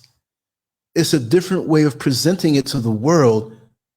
But if you live right, think right, and are right, and accept yourself, and try to correct the things that may not be proper in your life, you have a lifetime to do it. You'll always be attractive. You'll always be attractive. My dear friend Linda Wood Hoyt, I think she's 80 years old now. Let me Google her. She was always competing in New York City at the time that I was, but she was about 20 years older than me. And I remember we did the Harlem Week thing in 1983. Let me pull up some images. Yeah, I'm going to pull up the whole image page, and I want to share this. Hold on, I want you to see it. I want you to see it. Let me see. Present, share screen. Linda Wood Hoyt. Give me a second to take this banner down and come back, and you'll see it. Hold on. Let me see. Where are you, banner? Where are you? Okay, let's take that down. Okay. Let me take down this background. Background's always popping up. Yeah, we'll take that down. Now I want to make it the full screen thing. Now we're going to start hitting different pictures. Now she ain't 80 years old in every picture here now, right? But this is the way I remember. I know this was, okay, that's a tiny photo. All right, let me see here. What is this here? They're tiny. I want to make them bigger. You know, it may take it to the whole site. I don't want to do that. Okay, here she is at 80 years old. Let's see what site that is. I don't understand. Oops, it's a YouTube video. I don't want to play it. Or at least play the sound, because that's how they really get the copyright strike. I'm not going to stay here too long.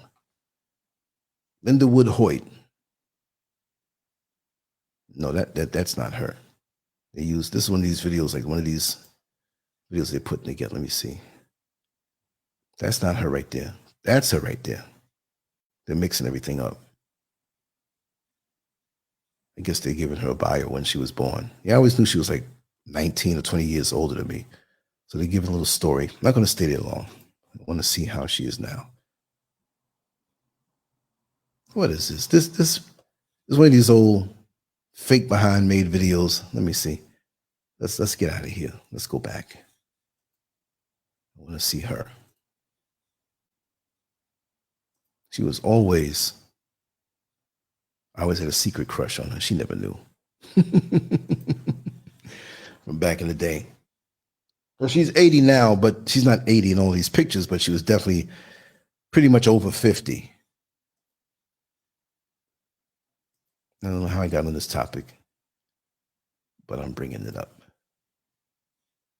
She's the ageless beauty. If you take, you don't have to be like buff and into bodybuilding and all that stuff. No, you don't have to do all of that.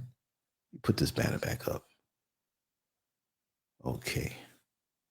Yeah, but it's, if you do what you have to do across the board in life, you may not be able to run as much.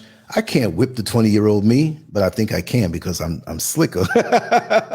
Give me 3 rounds. I might still take him out, but no. Embrace yourself, accept yourself, cleanse yourself, heal yourself.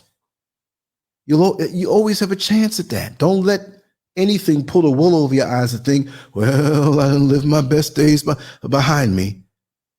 It may be a different type of best days. You see what I mean? Don't compare it to what was. Be the best you can now. Because you got to understand that what you are now, 20 years from now, you're going to be looking back on what you are now. And if you're thinking, if all you did was look back at the past, what do you have to do? What are you going to look back on now? So do what you got to do now. You know what I mean? It's just, I don't know. That's why I look at these children these days that are always on social media, texting each other, not really having the real connections that we had. What are they going to talk about 20 and 30 years from now? Oh, we sure had a good time texting each other, FaceTiming, LOLing, not really laughing, not really spending time. I remember spending time with my friends until we fell asleep, and we'd spend the night over by their house. You know what I mean? And we laughed and went down to the kitchen and ate food and laughed and fell asleep on the couch. And, you know, they had to pull out the other cot for me to sleep. They'd give me a t-shirt and some shorts. I'd sleep, get up, wash. I might stay the whole next day or go home and change, and they come by me. Just overwhelming bliss and connectedness to each other. You see? It's a beautiful thing. Tracy J, you must be just coming in. I didn't see you because I was not looking at the chat room for a while. And that's what we're missing. And I think those of us who know that type of joy, we're suffering the most. We suffer the most. Those who never had it, never knew it, in this wicked, you know, I mean, the man-made world is the wicked world. We know the world of nature is, but so many of us are sold out to that. And these things that they make now are such an attractant to these children and these youngsters that they really don't know. They won't have that anchor in their life. So when they get older, they can look back on the wholesome times. They don't have that. They grew up in a world with a hater. How you hater? Yeah, we had haters all the time, but the focus wasn't that. You know the song years ago, smiling faces sometimes pretend to be your friend. It was always around. But now so many people, it's like almost, not everybody, but everybody is a hater to somebody. I'd like to think that it's not that way. I'm not saying everybody in this chat room. But all I'm saying is that it's just based on all of that. But what happened to the love? Where is the love? Where is the love? But we can use the technology like we're doing now to have warm moments of togetherness, no matter where we are in the whole world. Yes, Kevin, I thought you were gone. I thought you were gone. Yeah, but they don't have that. Kevin say you're still a wild man. Yes, I am, and you know, because when it comes time to write that book or make that documentary, they're gonna be asking. You know, when you have like they had Muhammad Ali, and they might do a documentary, but they have Ernie Shavers, Larry Holmes, Ken Norton, George Foreman, different people. Like I remember Muhammad, me and him, and they tell stories that nobody knew. Well, you're gonna be in there.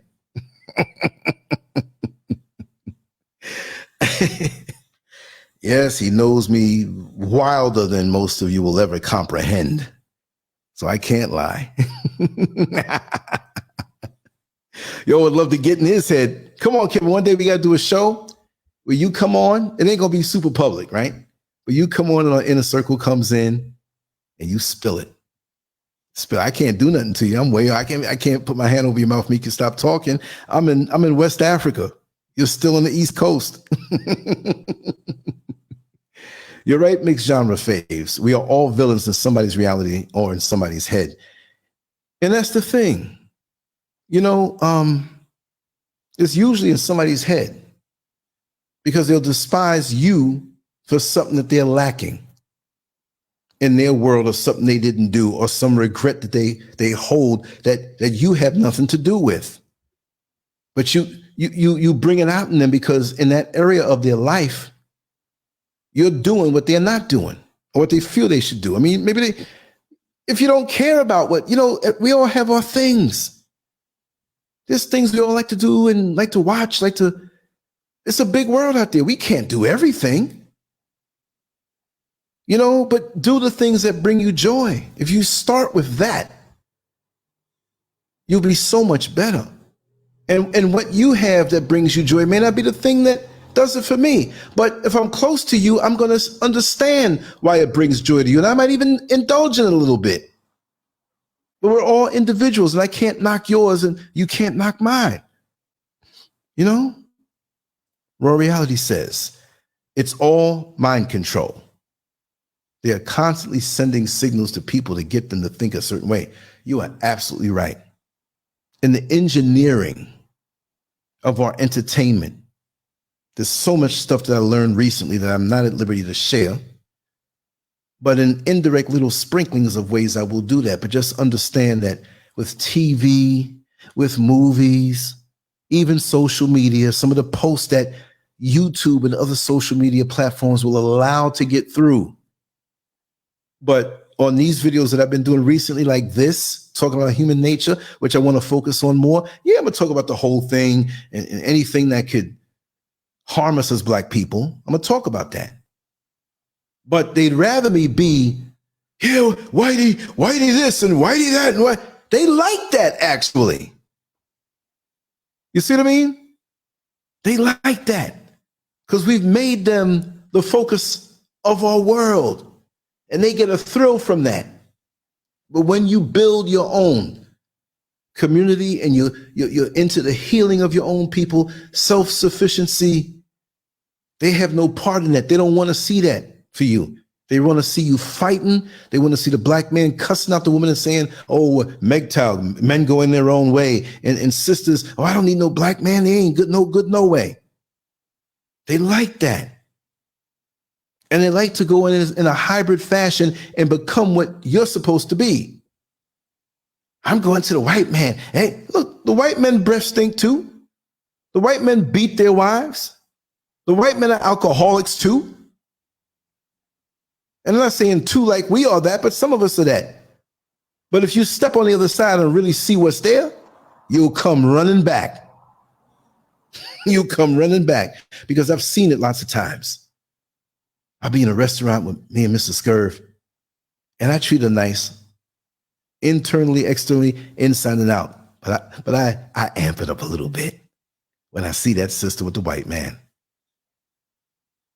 Women walk by with tight dresses on, and that sister over there, I'm going to watch him because I know he's going to cut his eye and try to look at her ass.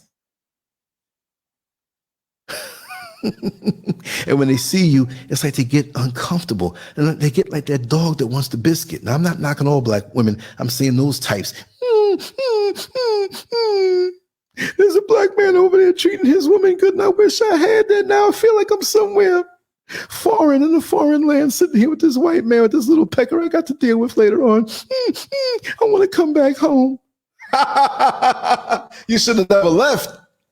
Believe in that stuff. Miss T-versation in the house. I love you. Love all of you. This brings so much joy. And to see my good friends from growing up come on in, that's a beautiful thing. That's a beautiful thing. Wow. Like Queen Red Pill just said, whatever you send out to me, good or bad, will come back to you. You choose. That's right. That's right. I know that I'm protected. I'm not going to run out in the middle of the highway in front of a truck and say that, but I've been so protected in my lifetime. I've taken a lot of risks with different things and just crazy. Like Kevin said, you're still a wild man. In certain ways I am, but I've been protected. I'm not going to roll the dice and take a chance on that. I'm like, whoa, life moves fast. I got to 60. Unscathed. Yeah, touched emotionally and different things that hurt me, but woo, some of these bullets that hit people out here that could have hit me and me not be here. Wow, it's something. But yeah, Most people, you will not know their secret lives. And it could be a deadly thing also. You know, if you knew their secret lives, you probably wouldn't want to deal with them even on a public level and try to ignore. Do we know the person that we're laying next to in the bed? Do we know the person that is really close with us? I know my friends here who I grew up with, we know each other's sugar honey iced tea. Real close. Things that we'll take to the grave, so to say. And that's another thing, the loyalty and the honesty and just the integrity to hold certain things, to still love your friends, even when they show you and reveal their frailties or different things that the world may not understand. To look past that and say, hey, this is a human being who's opened up to me. I know their public side. I know their personal side. And now I know their secret life. And it's a good thing that they see that you still love them no matter what, that it's unconditional. He woke me up with that mess.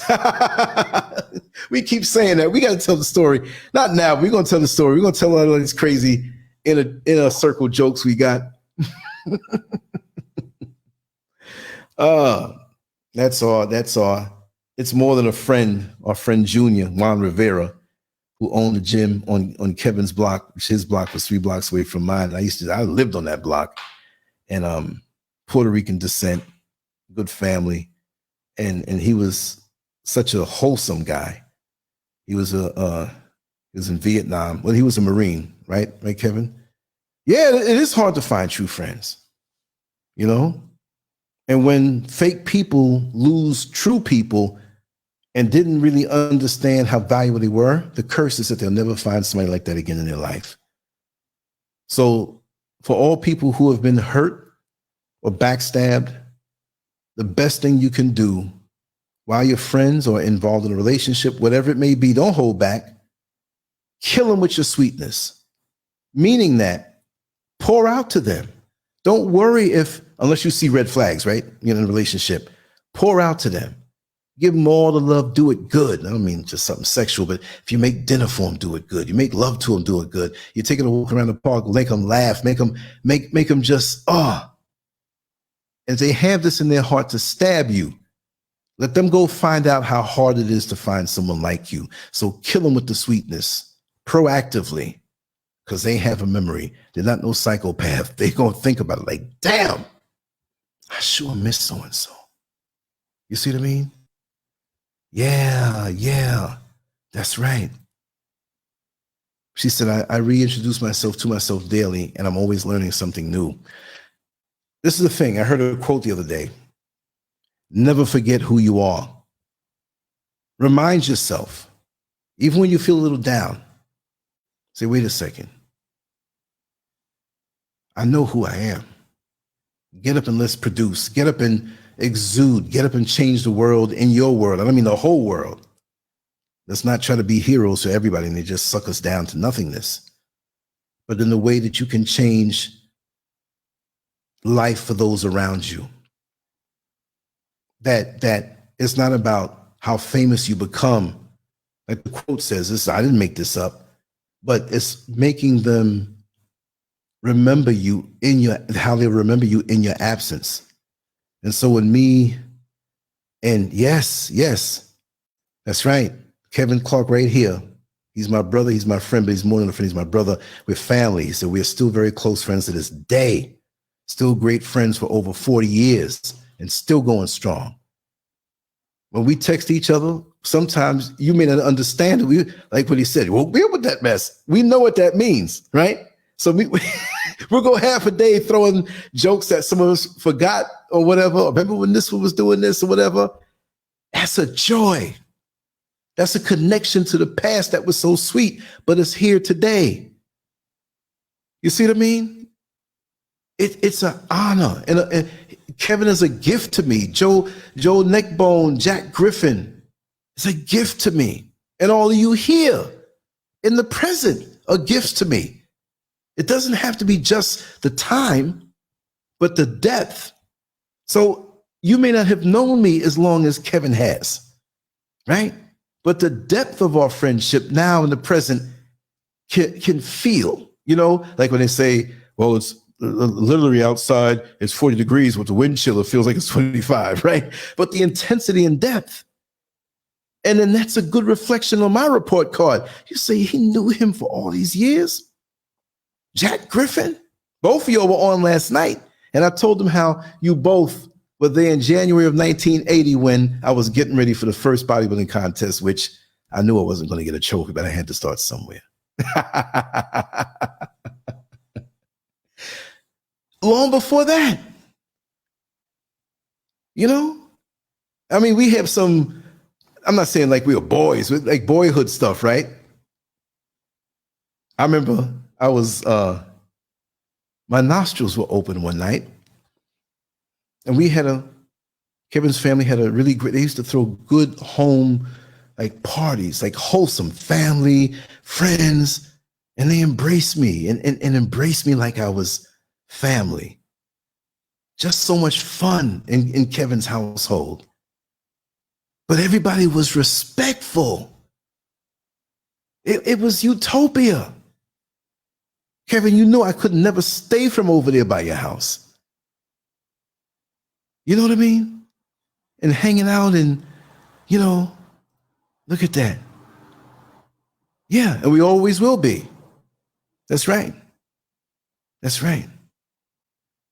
And I remember I had the promise of a certain entanglement. This had to be like, what, 1980 or something like that? And I wasn't equipped with a raincoat for the rain, if you know what I mean. So I was asking friends in our age group, remember with Barron, Kevin? All the drugstores were closed, so I needed a raincoat. I was like, yo, I need a bag, man. I was fiending for it. And he was like, all right, I got some at home, man. Let me go and get it. And Kevin the next day, he's like, you were crazy. I need a bag. I need a bag. And then, of course, he's going to amp it up to make it funny. You know it's true, Kevin. That's why he's laughing. He's being nice about it. I'll tell it. Wow. Yeah. Oh, yeah. What's your take on that mixed genre faves? You know, because I had that thought too. Like when they turned on the 5G towers, something else would be activated. Because I know living in Orlando, before we moved out and we were by in-laws' house and stuff, like they were making a big deal about like with the whole curfew. But as soon as the curfew came and at nighttime, they were hustling, putting up the 5G towers. And of course, if you were going to work or coming back from work, the cops wouldn't bother you if they pulled you over. Okay. But they didn't want people out there. And they had people coming around the neighborhood in the daytime. Oh, do you know we're putting up 5G towers? Oh, and I lied. Oh, it's going to make your internet better. I don't have any internet. That's funny because you all know me and what I do, right? I got to have internet. Not that I have to have it. If it shuts down, I'll accept that. A fiend with it. Yeah, you remember? I didn't want to miss that opportunity that night. Yeah, but that's the thing. And you're right, Giant Game. That's a friend to keep you protected. Wow. Yeah, let me see here. You have to be around a person long enough for the representative to wear off. Then you can assess the true person. Listen, our representatives with each other, there wasn't none, but it wore off shortly after we connected because we were like, it just was never there. Because we were younger, so it didn't have a chance to develop and whatever. So we grew into each other. You know what I mean? And we knew the vulnerable things that we've been through, the things that may have be embarrassing or what. We knew these things about each other. We laugh about it. But I won't tell anybody else's stuff. I'll always tell mine. I have no problem with anybody telling my stuff. That's just the way I am. You know, yes, mixed genre. He is. He's a very solid person, a person that would, you know, God rest their souls, his parents would be proud of. And they knew him that way before they transitioned. And as a son, I have to say the way he treated his father in his last days, even in life though, but like he was there every day. Every day. There's staff there, but he cleaned them, shaved them, all that stuff. The particulars, we'll leave it alone, but I'm just saying that loyal to the very end. Very solid. This is me saying it. So if something happened to me and you see, give him the props and love. Give it to him now when you see his name. We talk, you know, sometimes he may, you know, we're both of a certain age, of course, so it's not a shock to the person may have a grandchild or just responsibilities or whatever have you. So some days, a day might go by where we might throw one text, whatever. Sometimes we'll throw a whole bunch, and sometimes we get on the phone, speak for hours or whatever. But there's always that. It's just like the old days, except, you know, we have more responsibilities now. I'm a little more free, but I'm way over here. But still, we always make time for each other. And we have mutual friends that I've met through him. And we grew up in the same neighborhood, so we know all the same people. So it's a beautiful thing. The succubus had me. Yes, yes, yes. I had a succubus addiction, didn't I? I love a good succubus session. For a long time, maybe a little longer than what it should be, but yeah, that was my crack. Yeah, Kevin can tell you. But still, you know, I still got through. I had control to a point, only when I allowed myself, because I knew that certain things destroyed great men when they got into it too much and they lost their senses. Yeah. So I had control in one sense. When I decided to lose control, it was on and popping.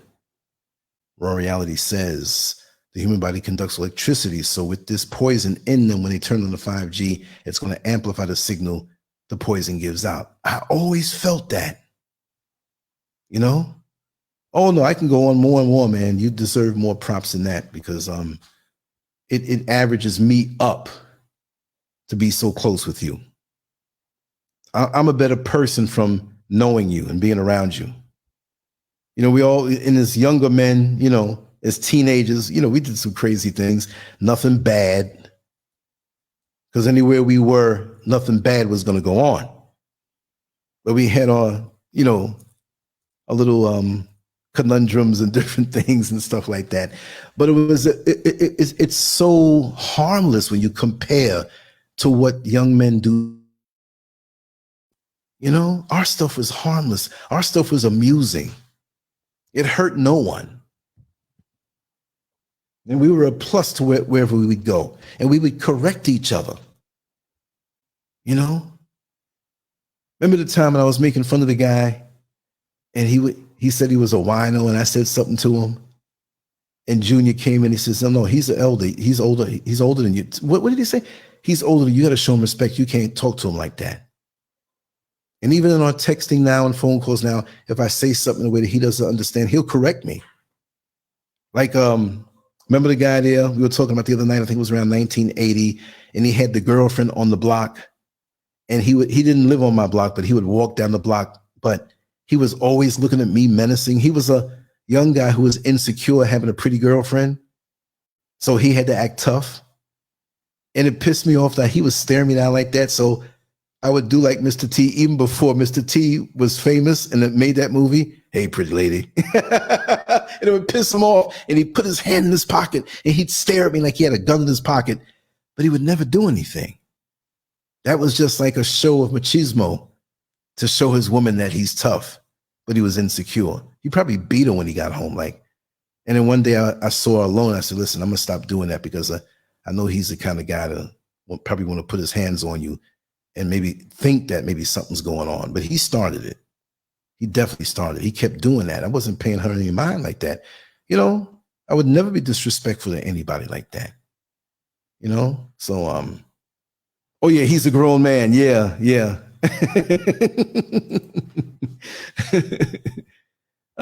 Yeah, Kevin, he wasn't on the show talking, but he was in the chat room briefly. And he spoke to Jack Griffin, who we all grew up together, Jack Griffin, right? And it was funny to see them both in there. It's like, it brought me so much joy. There's a bunch of us together, you know. Even the other one across the street, I won't say his name, but SG, you know, who had the sharpest comedic skills you could ever think of. And I know he moved away, so I didn't get a chance to know him really good. You know, and there's other secondary people that we all knew, but like the core of us, you know, and Kevin's a great boxer, going into the gym and training and stuff like that.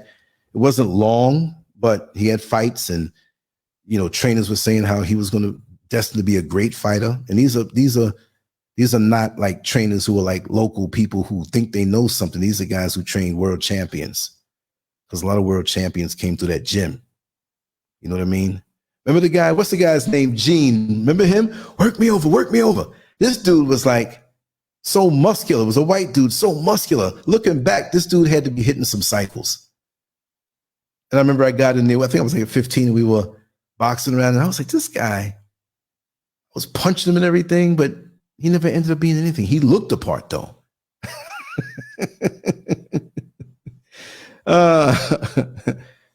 Who you say? Oh, yeah, he reached out to you. Yeah.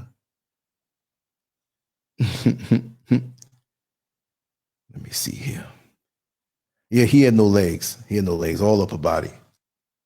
But I felt confident a little more after, sparring with him that one time. I think it was one time. You'd get somebody who didn't even look the part and hurt him, knock him out. Muscles don't make you tough. Let me take a sip of this water, y'all.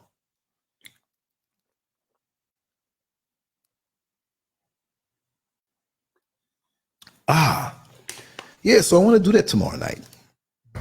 Have like a little sentimental night. Talk about things, just how the world is different, what we can do to make it better.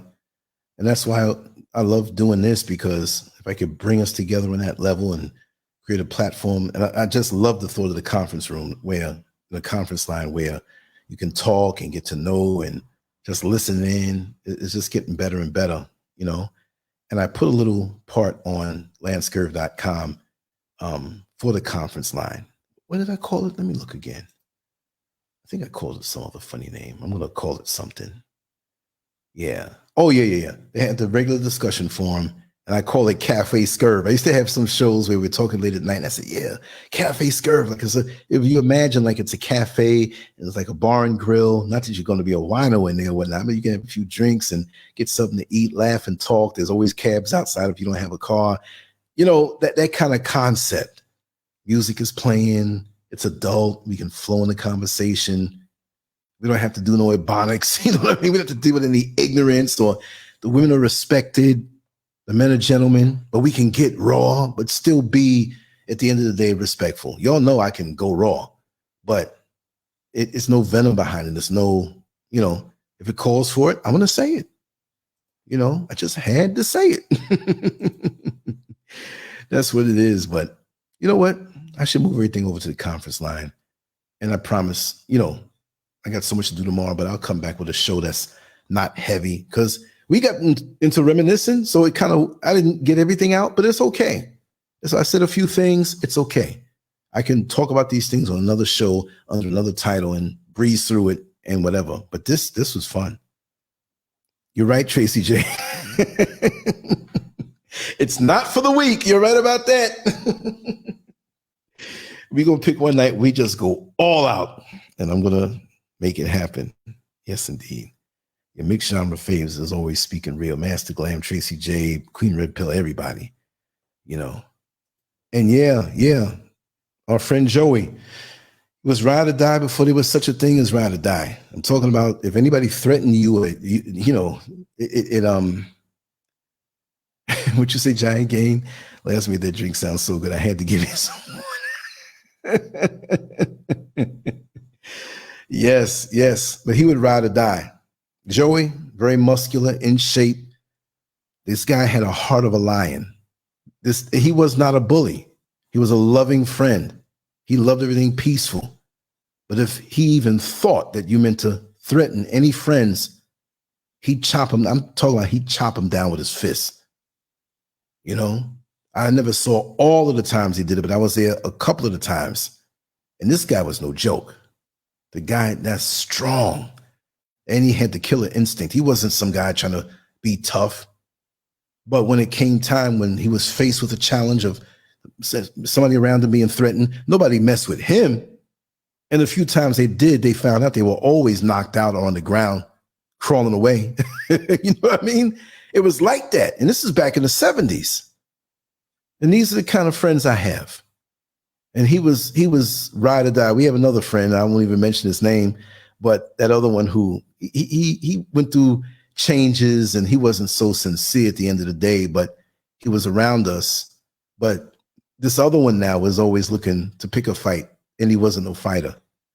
He acted like that. He acted tough. You know, he'd pick on soft touches and really go to pick on soft touches.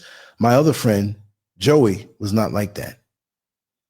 He'd come to the house, him, Kevin, or we'd be at the gym by his house. Beautiful times, laughing, having fun, and drives. Man, those years for me wouldn't be anything if it wasn't for Kevin and, you know, Jack Griffin, Joey. And we were all interchangeable. You know what I mean? It wasn't like, you know, we all had that thing going on. And the thing is that they all, yeah. Joey was a great boxer. Yeah. Especially in the street. Oh my God. You know? And after everything was over, it's like he'd put the weapons away and he's like real cool and quiet and laughing or whatever. Very respectful, you know. And the thing is that we all knew each other's families, each other's parents, you know, everything. Like it was nothing, no big thing like, oh God, they're coming over. We don't know these people. No, come on in. And Kevin's parents, God rest their souls, were always so hospitable. Remember the time, we got to tell it. We got to tell it, Kevin, when that thing happened to me, when those cops, you know, put me through all that physical trauma. And I was in Chinatown, the Chinatown of Flushing, Queens, and the cops were following me. Undercover cars were following me. Things were rough in those times. And I'm thinking, is this fake? Am I imagining this? I'm driving, right? I turn a corner, you see another one. They were definitely holding the radio and following behind me. Maybe because I was black in that part of town. No, you had a lot of black folks coming through on the bus and shopping and everything. Wasn't driving fast. The car was kind of new. You know what I mean? So I guess they thought what they thought. But it got in the hand. I really got, because it was like post-traumatic stress. It is. I do have that. I never went to a doctor, but I know. I deal with it. It keeps me sharp. I use it for my advantage, but I was still traumatized by what happened. So I pulled up in this underground, or like this below this building, and I got out, and I guess they didn't see me. I got out and called. I called Kevin's house. Yeah. Everybody met up over at Kevin's. Yeah. And I called him and I was shook.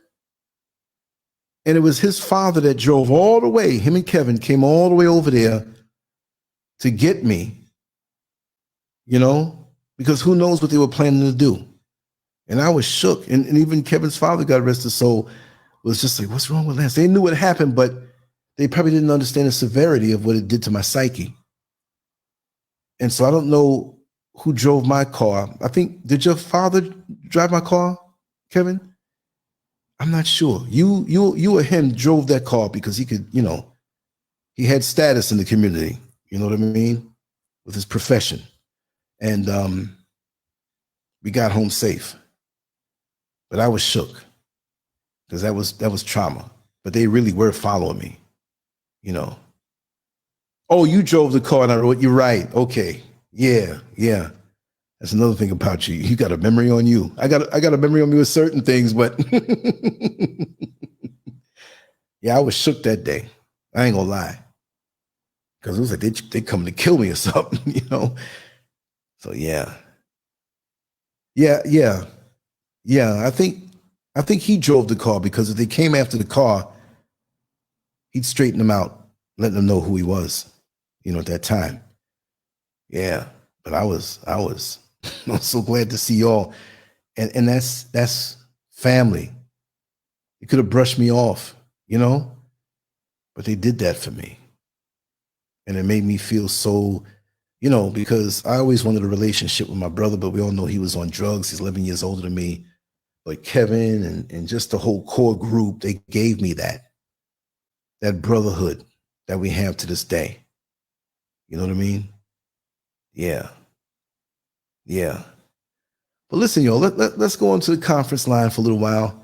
If you want to come through, Tomorrow night, we'll do something along the lines of reminiscing and talking about the good old days and bringing it up and getting philosophical, tell a few jokes and everything.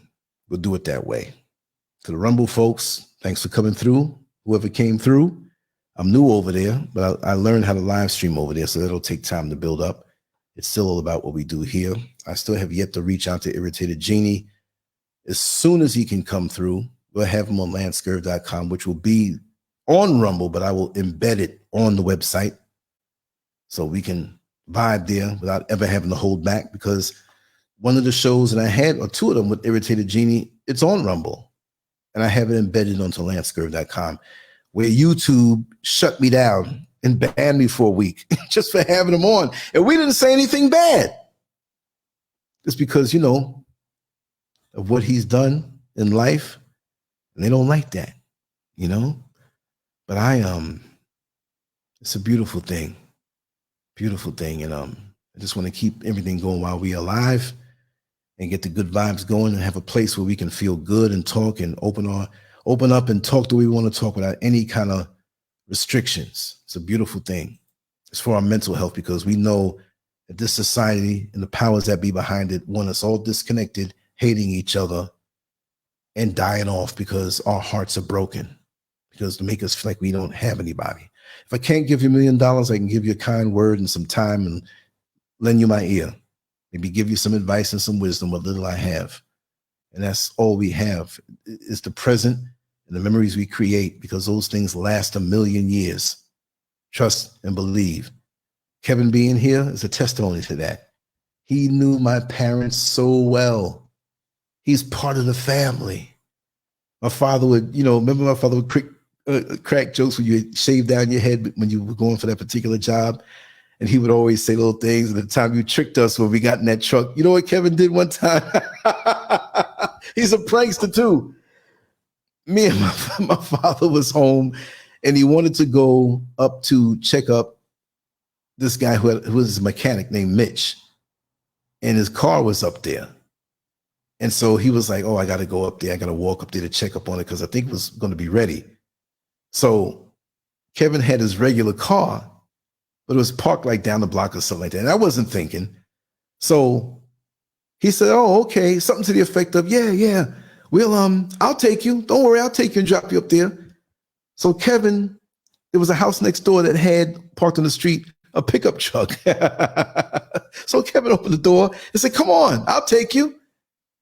And so he hopped behind the driver's seat. It looked convincing. And I'm thinking, maybe this was one of his brother's trucks or something. I don't know. So my father hopped in the car, and he was joking with him. He's like, hey, man, what's all this shit you got in the car, man? What's all this shit? It was some... I jumped in. Kevin jumped out. He said, this is not my truck. My father got up out of that truck so fast. He was mad, though.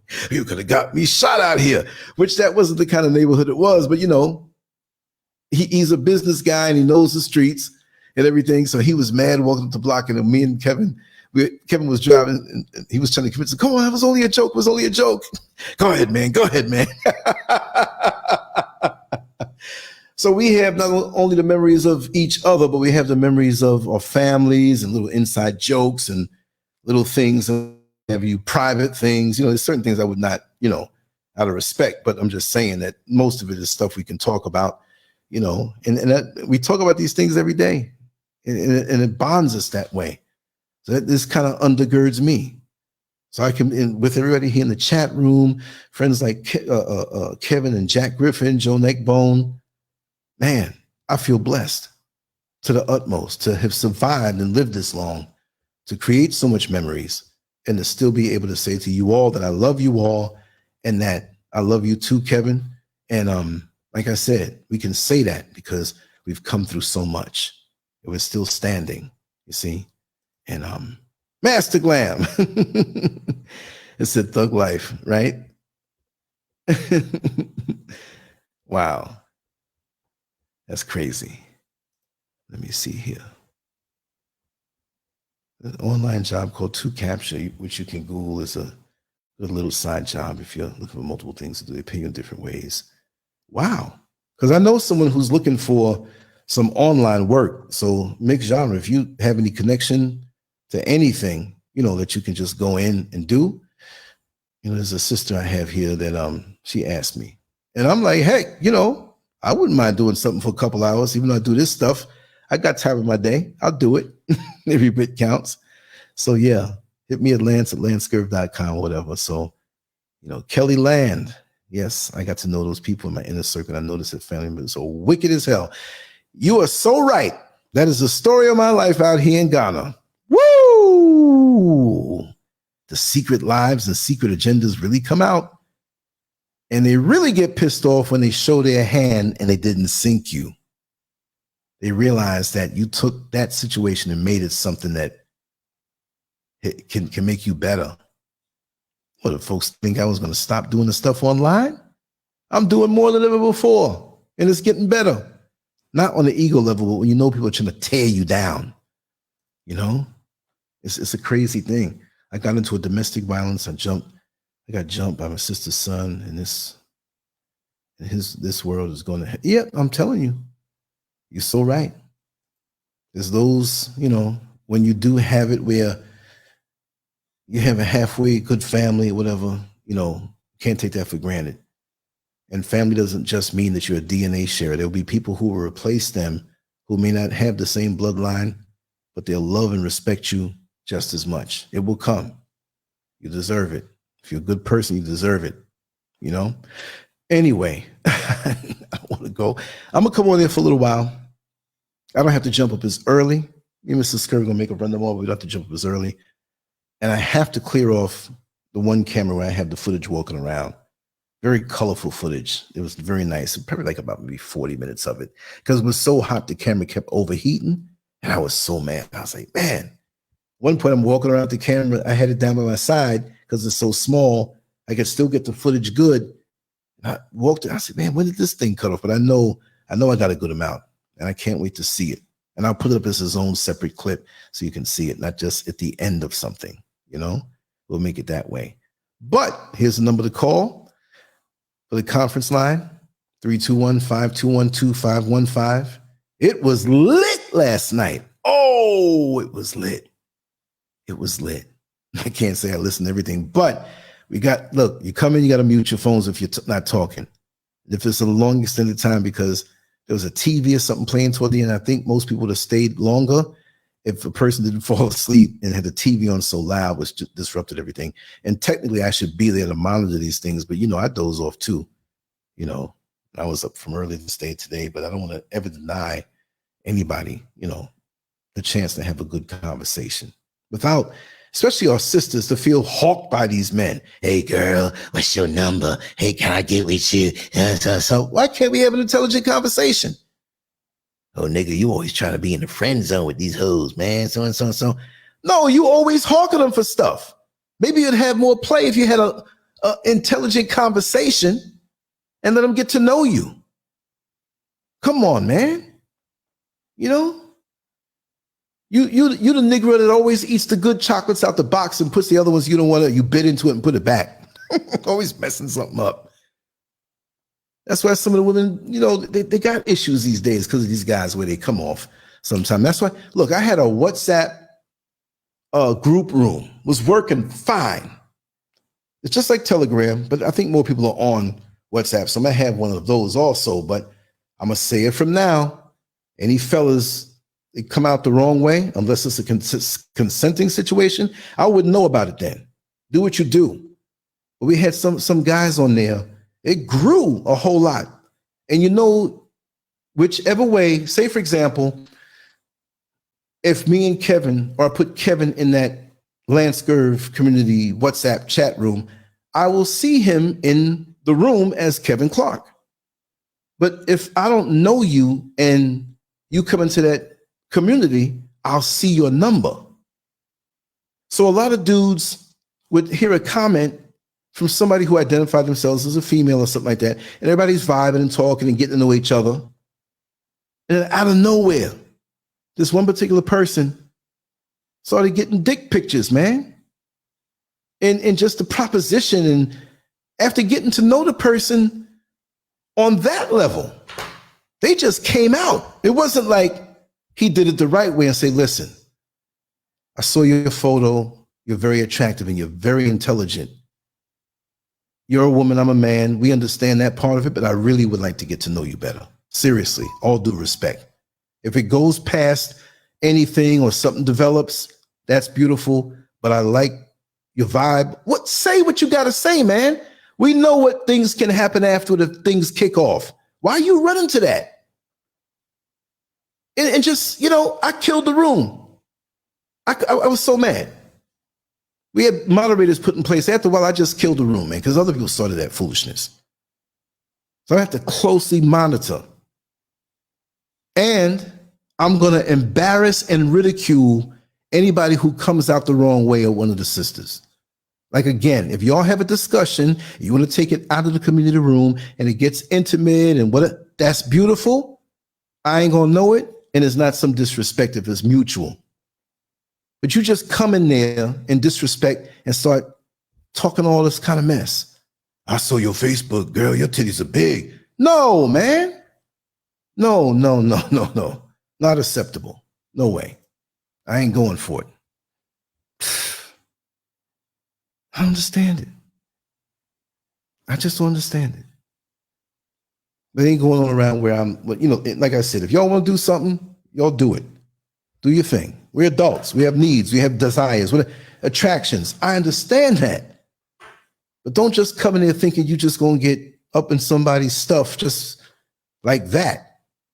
I don't want no finesse men around me in anything I create. And if anybody comes at you a certain way and you don't warn them, and you'll let me know. I will give a cyber beating on their ass from West Africa. They sending you pictures and stupid stuff. Give them to me. I'm going to post them up and put their name. Because, you see, they still do stuff like this in different whatever. And they can't help themselves. They can't help themselves. They probably no good in the bed anyway.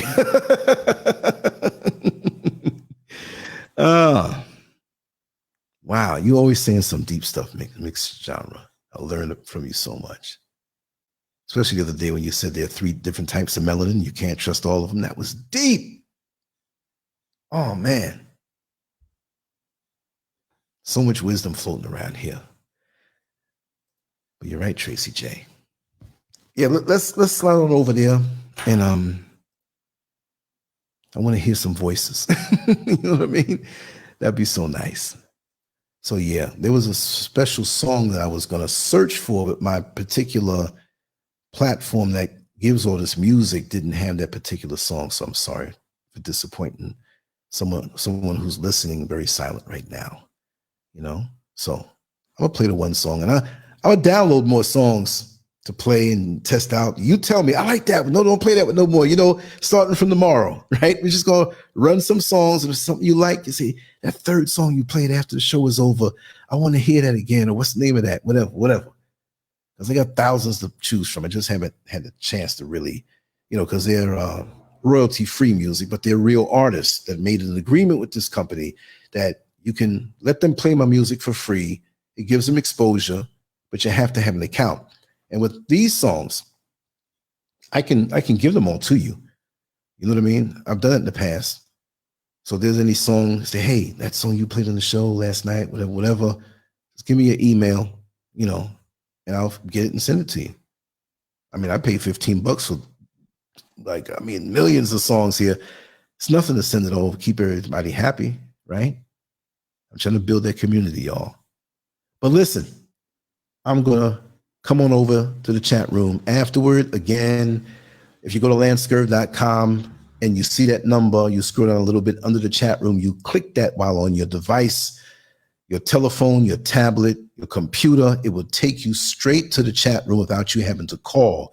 So if you're in Zimbabwe, if you're in Vietnam, if you're in Czechoslovakia, if you're at the South Pole, no charges. It's just like going to a site on the internet and you could talk away for hours and hours and hours and hours. You all know how I do. And so I'm going to make a little instructional sheet that explains all of that. So if you're new to it, you can just either share that or look that up. And I'll do it better because I'm going to do some things this weekend in my spare time. After I come back tomorrow, I'm going to take a little nap, decide how we're going to do the show tomorrow night. and make a few shirts and do a few graphics, because that stuff takes time. You know what I mean? But I don't mind. I'm looking forward to a good day tomorrow, and looking forward to just goodness overall. We've all been through a lot. We deserve to have a laugh and have a good time and enjoy yourself. Yes. Anyway, let me play everybody's favorite song. I don't want to wear out his welcome, but y'all love it. I'm playing it, but I'll play the other one first, and then I'll finish up with that one, right? So I'll see you in the chat rooms, the conference line soon. And thanks so much for a wonderful show. I draw from your energy, and it makes me want to give back even more. So we're going to do this every daggone day. Every day. Forget that Monday to Friday stuff. It might be a little later than usual. It might be a little shorter sometime, but we're always going to hit this thing every day because we love it and we love each other. Much love to you all.